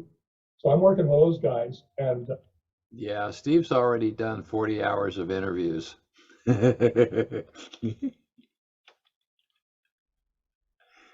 As I said, it's called "Don't Hold Your Breath." Collaborating with them, and we're looking at hoping doing a mini-series in the relatively near future to make this. Near being a relative term, obviously. To tell the story, because it's, you know, you got an hour and we can't even, we're just skimming the surface. But you got an hour and Steve can't give you a straight answer on anything because it's this convoluted pile of crap. And you guys, Fritz and Louise, you have just let him ramble all over the place. Although, Fritz, you have done, I got to tell you, you actually have tried to derail Steve and get him back on track a little bit. Kind of stop him and get him pointed in some direction. Because he rambles. Okay. What's so fascinating to me is that he outsmarts everyone but his own son. That's one take, Louise. That's not my take. My take is that George Hodel was just a regular guy who liked to get married and liked to have kids, you know. And Steve is just spun off into fantasy land, this weird, bizarre fantasy. Yeah, well, the person he made. Yeah, and the whole Destiny thing to me has been like, there's a synchronicity about this whole thing that's just the doors that never should have opened for me just keep opening, and it's you know, I'm gonna You said you're not a religious man. I'm not a religious man. But after your theories in the case were proven about your father. They weren't proven, Fritz. They're made up. A higher power? Does Steve believe in a high? Maybe that's all those necklaces that Steve wears. Maybe it's his higher power. I don't know. Fritz, okay, let's see what happens. Attributed it to maybe divine intervention that was driving you forward, finding the answers to your father's life that no one else was able to answer. You gotta be fucking kidding me. Yeah. It had to be you, according to Providence. That's a pretty interesting analysis. It really is, and well, as far as, you know, this, I kind of look at it as I like the synchronicity thing of it all. You know, that these things just should have never seen these things, and they keep coming to me and presented to me. Yeah, Steve just keeps making stuff up. It's almost sad at this point. If it didn't hurt other people, it would just be sad. But Steve doesn't give a darn about who else he injures, as he just plunges along on all these accusations. He doesn't care who he takes along, who he steps on. It's all about him and his bizarre fantasy. Latest, most remarkable one was in BDA 3. I have a woman in Indianapolis who finds a letter in her grandfather's personal belongings who's long dead. And it says, open only in case of my death. She opens it up, and it turns out that her father was an LAPD informant for, back at that time, was a personal friend of George Hodel, and lays him out for the Black Dahlia murder and another Louise Springer, one of the other horrific murders I talked about. And he says he's being protected by the police, and this is only to be disclosed in case something happens to my daughters. Nothing happens. Yeah, I'm not convinced that that letter says what Steve thinks it says. To his daughters, so it was never disclosed. So we got this letter, 5-page handwritten letter laying it all out and talking about my dad and his connections and his crimes. Yeah, You know, again, I am, Steve does a lot of arbitrary interpretation. I haven't looked at the letter I looked at the letter when it was first surfaced, but after that I hadn't. So it's like, well, I don't know. You can only do so much fact checking with Steve Hodel. And given his penchant for lying, it's like, yeah, that's probably bullshit too. and it's just amazing. So it's been, for me, it's been a hell of an adventure. The cop, and it was, in a way, I guess you'd say I'm psychologically bisected. I love part of me loves my father, the good Dr. Jekyll. The other part hates the monster, The monster that you have manufactured. You have manufactured that monster, Steve. the Dr. Hyde, the Mr. Hyde. So, So you are 100% convinced that the Black Dahlia murderer was your father? Oh, he's 150% convinced. He's 200% convinced. not only am I, let me read you the quotes from the 4 times. Oh, we're going to do validation from beyond the grave. This is where he gets into a bunch of conveniently dead people say that Steve Hodel has solved it. Yeah, he likes to do this. It will be Parker. It'll be Frank Jemison. I'm not sure who else he's got in there, but he drags in a couple of conveniently dead people. Top cops on the case back then. This is in the 40s. Harry Hansen didn't say that. Harry Hansen didn't say you got it solved. Parker says, we identified the Black Dahlia suspect. He was a doctor. Okay. Chief of Detectives Thad Brown, who was took over and became chief after Parker's death. The Black Dahlia case was solved. He was a doctor who lived on Franklin Avenue. Yeah, I don't trust Steve with any of this stuff. In Hollywood. Lieutenant Jemison, who was in charge of the Dahlia investigation and the DA's office. We know who the Black Dahlia killer was. He was a doctor, but we didn't have enough to put him away. That's not true. That is not true. Frank Jemison's final report lists all the reasons that they eliminated George Hodel as a suspect. So that is utter Steve Hodel bullshit. Well, yeah, they did, but that's all he could say. And then the undersheriff for the county says the Dahlia case was solved. It'll never come out. The suspect was a doctor they all knew in Hollywood involved in abortions. Yeah, it wasn't a sheriff's case. Who cares what he says? So this isn't Steve Hodel saying it. These are, Yes, it is. It's totally Steve Hodel saying it, using conveniently dead people who cannot defend themselves or explain what you claim they're saying. they're saying solved. Now, LAPD's position is it's unsolved. Well, it's not unsolved, and their own men are saying it was solved back then. Yeah, no, I can tell you off the top of my head 5 of your former fellow homicide detectives who say you're full of it. Yeah, no, they don't say that, which is one reason that Steve Hodel is a pariah within the LAPD. So it is solved. There's no question about it. We don't have time to talk. Recently, I was out with a cadaver dog. I don't know if you. Oh, Buster the cadaver dog, the 3-legged cadaver dog. Yeah, no. Oh, Buster. He alerts remains in the soil collect soil samples, they're analyzed, they come back positive for human remains, and on and on. It just, R.I.P. Buster. We're way beyond reasonable doubt in We're way beyond reasonable doubt, which is why I have to keep hammering away that it's solved, because people still won't believe me. Those hardcore naysayers and skeptics like Larry Harnisch. convicting him on that and many of the other crimes. Are you in touch with Elizabeth's family at all? No, they have. No, I'm not. Gosh, I wonder why that is. Is he going to say they're all dead? Because they're not all dead. So, first of all, I'm not sure if anybody's still living. That's utter bullshit, Steve. And you know damn well it's utter bullshit.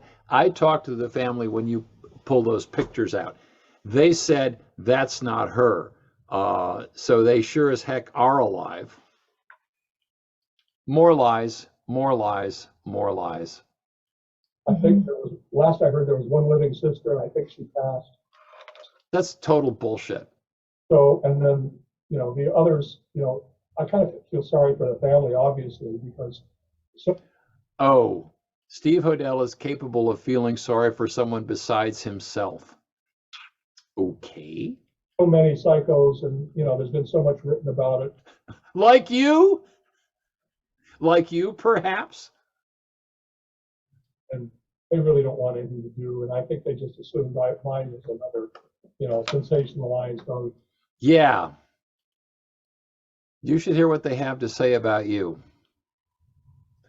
Making money off of their grief. Exhibit number 1, Steve Hodel. He's, doing it for the bucks or something, Yeah, like you. Such a fascinating case. And the through line of your father's life was sex. At 15, he made a woman pregnant. He spent some time as a crime reporter reporting on grisly sex crimes. He wrote a column in the San Francisco paper called Abroad in San Francisco. He became the head of the venereal disease department of LA County. Well, you know what, Fritz? VD was a serious matter at that point. There was a huge outbreak of VD at that time. It was actually important.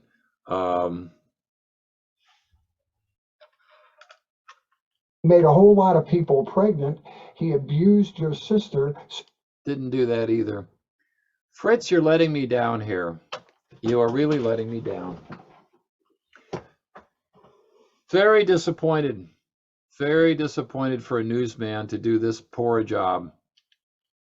So it's been It's a good thing you were focused on the weather. his MO since he was 15, when you think about it. That's absolutely true, and sex was the thing that drove him. But also even more so than that was the sadist part of him, the megalomania, the nihilist. He didn't care, nothing matters, and I can do what I want, and I'm the master criminal. I can do whatever I want. That sounds like Steve Hodel. Isn't that strange? He doesn't care who he hurts, who he injures, who he runs over, in finding more clues and making these crazy claims about his dad. He doesn't care. And most of these crimes, and we haven't even got in story, but most of these crimes were he was taunting the newspapers, wanting it to stay above the fold. The marketing genius that he became in Asia, was there as a young boy, as a teenager, forward, wanting the headlines. So he toyed with his victims, and then he toyed with the press. He just toyed with the world because he thought he. Louise, you're just enabling him. You're not helping. Gosh. No skepticism at all. Oh, yeah. Got to be true. Very unimpressed with you folks. Very unimpressed. Was the master of everything. What I'm wondering is, did you take part in the I Am the Night miniseries? no, I didn't.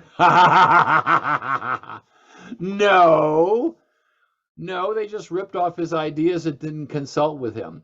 But they did consult with Fauna, Tamar's daughter, and they also brought in, for Root of Evil, they brought in Rasha and Yvette, proving that lying about George Hodel is the family business. Even though it was being done, it came out. First thing I knew about was when I saw a trailer. I did do the root of the, and I haven't even watched I Am the Night. Oh, It's 95% fictional. except for the part that's ripped off from you.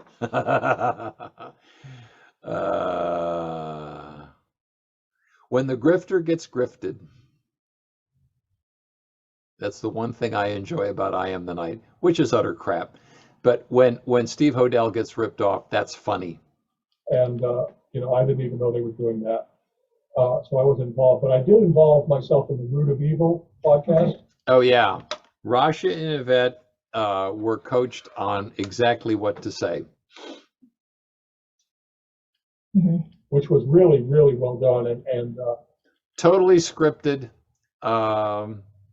Again, lying about George Hodel is the family business. you know, I support that. But the I Am the Night was just all fiction and made up. You know, it's amazing. Yours is the only factual book written about the Black Dahlia. There have been fictional books. James Elroy wrote a fictional book that had nothing to do with reality. Yeah, guess what, Fritz? Steve's books are fictional too. Right? Right. Other than using her name and location. Right. Yeah. But I'm so fascinated that somebody hasn't done a screenplay of your life, and I'm happy to hear that they're doing a documentary because I think it would be a fascinating. It would be a fascinating, yeah. Can you imagine 40 hours of this stuff, Steve? Pardon me. Can you imagine 40 hours of this, Fritz? Really? No. Study. Yeah. Especially murder is a fine art. I mean, this is because the visuals of it. You know, there's so much involved in that, and there's no need to do another documentary. I mean, you know, 48 Hours and Dateline, they've all done stuff for me. But what I want is something that really tells the whole full picture. You can't do that in an hour or two. No, you must be numbed into unconsciousness listening to Steve Hodel's BS. 9 minutes to go. You need whatever, 4, 8, 6, 8. Can you talk about how modern technology is being used to uncover new clues? Buster, Well, Buster. I've been trying my damnedest to get law enforcement to do DNA. I spent a considerable amount of money obtaining my dad's full DNA profile, which I now have. So now all they have to do, let's just take Zodiac, for example. I'm working now with them. There is no confirmed Zodiac DNA. Yeah. And there's no, I can't imagine that there would be any DNA from the Elizabeth Short murder either. So what you're going to compare it to, I don't know. Despite what people think, you know, they've got 4 or 5 samples. Apparently none of those are matching each other. Describe what the Zodiac series is. Oh yeah, so you know, one of the key things that helped me along was Dad had as part of his MO was he posed the bodies near signs, street signs. Oh. I sense the pointer to Degnan coming on. Yeah.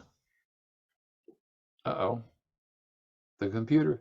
Giving a clue to the murder. So he poses the Dahlia near a street, just off the street. Just off. Several blocks away is just off. Yeah. This is total Steve Hodel fantasy. And you know what's sad about this is Steve stole this idea. There was this crackpot website that came up with the idea that Elizabeth Short's body was left on Norton Avenue as a pointer to Degnan. Well, that's the only thing worse than stealing an idea is stealing an absolutely stupid idea, which that one is. Let's see how much he gets into this goofball crap. From Degnan, which is a murder he did earlier. And I never even heard of Degnan. And if I hadn't heard from it, it didn't exist. Here in Chicago, the Degnan murders, lipstick murders. So then he poses, and also there's a Mountain View. He poses the French murder, lipstick murder here, off a street called Mountain View. No, he didn't. That is Steve Hodel fantasy. Jeanne French was not found on Mountain View. No, nope, nope, nope. He's got that wrong deliberately. He is deliberately lying to make this weird, tortured street symmetry. None of it's true. It's just crazy. Which is a week before is where Elizabeth Short's buried at Mountain View Cemetery. So there's clues. Then when I get to Manila, he does a Dahlia, copycat Dahlia, nude body, cut in half, posed on a vacant lot in different places. And he poses that off a street called Zodiac. Yeah, maybe not. And I'm saying, no way. There's, no way. Right, no way. Yeah. You can't be involved. Anyway, Zodiac was a 1968-69 series of murders in San Francisco that the killer was picking on usually lone couples in isolated areas. Yeah, and Steve, just to show you what a lying SOB Steve is, he will pull out a drawing off a book jacket and he will say it's a police composite when it's not. It's a book illustration. It's shooting them, stabbing them, different things. But then he would taunt the police with these letters, heavy letter writing. I think he's written more than 20 letters. Whoa, that's not Zodiac. That's Elizabeth Short. What are you doing?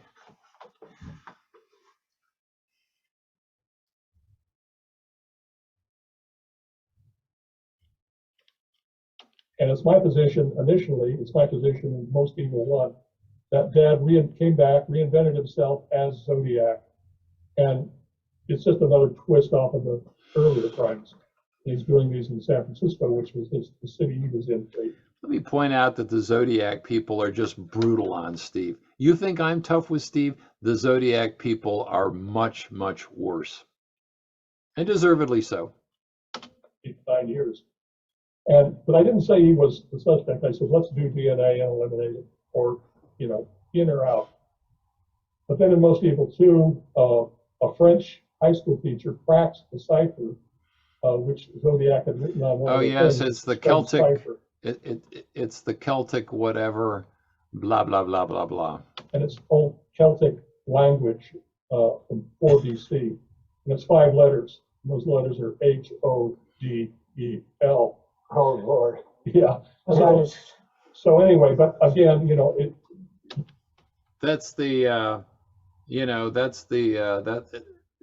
think that's the book. I think that's the book illustration rather than the actual police composite. There's a whole bunch of things that's so involved because of the description. You think supposedly it was a younger man, but actually there were 3 composites and 1 fit that description. Anyway, there's a whole bunch in that. We don't have time, but I'm working now with, hopefully I'm trying to talk these law enforcement agencies into, look, let's just do the DNA. It's real simple.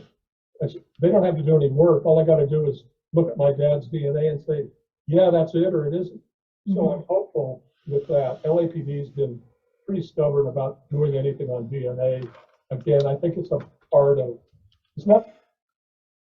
They see you as a self-promoting bullshit artist, Steve. So no, they don't want anything to do with you. Why is that a surprise? Not that they have any skin in the game now. I mean, it's, at this stage. But I think it's more the image. It's like, look, our 2 greatest heroes were Thad Brown and Parker. He's dead. Why, kick sand in their face? I think that's kind of what it is now. But do you see a personality profile parallels between your dad and Jack the Ripper?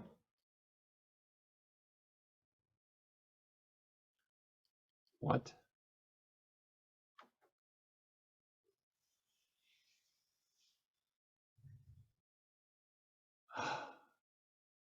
Did you just ask that question? I mean, I can't believe you just asked that question. Nobody knows what the personality of Jack the Ripper was for real. There's hypotheses, but wow. Okay, Steve, you handle this one. What are you going to say? a lot, actually. Yeah, he'd way outripped Ripper.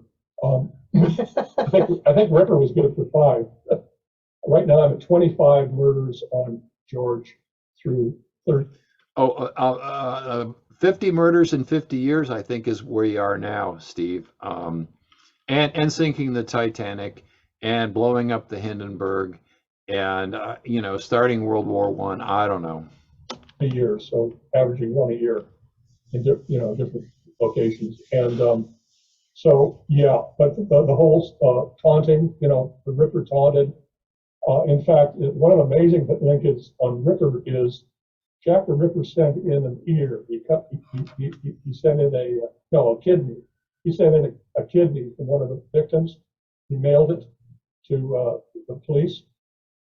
And Dad mailed an ear, a human ear, to the victim, to Degnan, the little girl's parents in Chicago. He mailed that to them. Well, let's rewind that a little bit. An ear was, and I had to check on this, an ear was sent to the Suzanne Degnan's parents. It was a human ear. It was a human ear, but it was a cadaver ear. They knew that it had been in preservative. It's still a weird thing to do. But the other question is, how do we know your dad did that? You've never laid the groundwork that your dad was even in Chicago at the time. All that kind of really basic stuff has not been done. So how were you ever a detective, man? How? So again, that's right out of, he had to have been a ripperologist, a student of Jack the Ripper. Did your father? Oh yeah. The worst thing possible, Fritz. He did it. Yes. We've got 5 minutes to go. Use Tamar, but was he ever an active sadist in his relationship to you when you were a child? No, I mean, he did. If we were misbehaved, it was down in the basement, leather strap, and spanking. But that was kind of old school. I never considered that abusive. It was like, that's just the way old school fathers did it back then. They spanked their children. And I never saw, I may have seen, but part of my mind is kind of blocked. Yeah, Steve, you were supposedly living in the house when Tamar was there, but you weren't really, but you just said you were, so now you have to cover your ass on that one.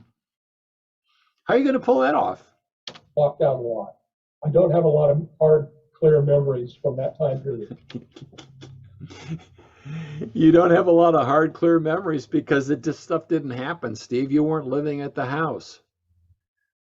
That's why. You were knocking around LA with your mom and your brothers. So I may have blocked out stuff. Tamar, my half sister, who was living with us, spoke how terrible he was with Mom, my mother, pulling her around by the hair and hitting her and stuff. Boy, that doesn't sound right. I'm not going to fact check that now, but that does not ring true, as so much with Steve does. I don't remember. Either I didn't see it or I don't remember it. So, did your mom believe that her husband was the Black Dahlia killer? No, she did not. She told the detectives that he was a fine surgeon. He didn't know Elizabeth Short. He never killed anybody. That's what she said. Now, let's see how Steve is going to phrase that. He'll probably say, oh, she was afraid of my father. But that's what she said. He was a good doctor, never killed anybody. That's a real tragedy. She was a remarkable woman. She gets short shrift. She was very beautiful. You can see from the Man Ray photograph, she was just stunning. Extremely intelligent, brighter than both John and Dad put together. Just an amazing mind. And basically, she knew it. She knew everything from the get-go. And she basically went into mother bear protective mode because she knew Dad was capable and probably would harm us. So she maintained that. She took it to her grave. She was a serious alcoholic, as I lay out in Gypsy years and later chapters. And Steve, the district attorney's files that you so carefully read, that you so carefully memorized, in that she says your dad didn't kill anybody, didn't know Elizabeth Short. That's in there. That's what she said. You know, but a wonderful, beautiful soul. And it's such a tragic life. And she knew this, and she actually knew earlier. I'm discovering now in my investigation. Wow. Yeah. Very Well, amazing. Louise, although we could continue this for hours, I do Okay, here comes the. want to say to Steve that we just really were looking forward to this conversation, because I am too. I don't know if this is a male thing, but the whole time I was reading your material, I kept thinking to myself how brave you were to walk down the dark tunnel of your father's dark side. How brave you were to make up all this stuff and try to sell some books. Buy Steve's books. Buy Steve's books. And I was always fascinated by the dark side of my father. He wasn't, he wasn't a serial killer. Well, that's nice. Thanks for sharing, Fritz. But it took a lot of bravery to do that, because then it involves your youth and your identity and your relationship with your father. And do you want to ruin whatever positive thoughts you have? So it was brave and beautifully done. And now remind me, your most recent one is Avenger 3. That's the most recent publication, 2018? Well, actually, the most recent one is In the Mesquite. Yes, In the Weeds. More crimes that you thought were unsolved, but George Hodel conveniently did them. And that's a standalone murder that he did, a double murder of a mother and daughter he did in Texas when he was, this is 1938. So it's actually a standalone. I was going to include it in the last one of my early years, but I thought I'd do a standalone. So that's the most recent, In the Mesquite, and it tells of this In the mother and Weeds. daughter that he slays In the Weeds, self-published. Just before he's coming to Los Angeles. There it is right there. Fantastic. Yeah. Thank you so much for spending time with us, Steve. Continued success to you. It was really quite interesting. Well, thank you both. I really appreciate it. Best to both of you and the podcast. I think it's a great new career for you to start. Thank you. Thank you. All right. We'll see All right, you here next come time. the credits. We would love for you to join us online on Instagram and Twitter, where we are at Media Path Pod, and on Facebook, where we are Media Path Podcast. You can find full episodes with all kinds of bonus videos. Okay. And with that, we are blessedly done. Oh. Well, not impressed with their ability. Fritz did try to, kind of steer Steve along, but you know what? Those guys just fell for his story so much. It's really, people turn off their thinking. It's sad. And wow, Steve, it's just, man, he is so deluded with these crazy ideas. He's out there, man. He's really out there.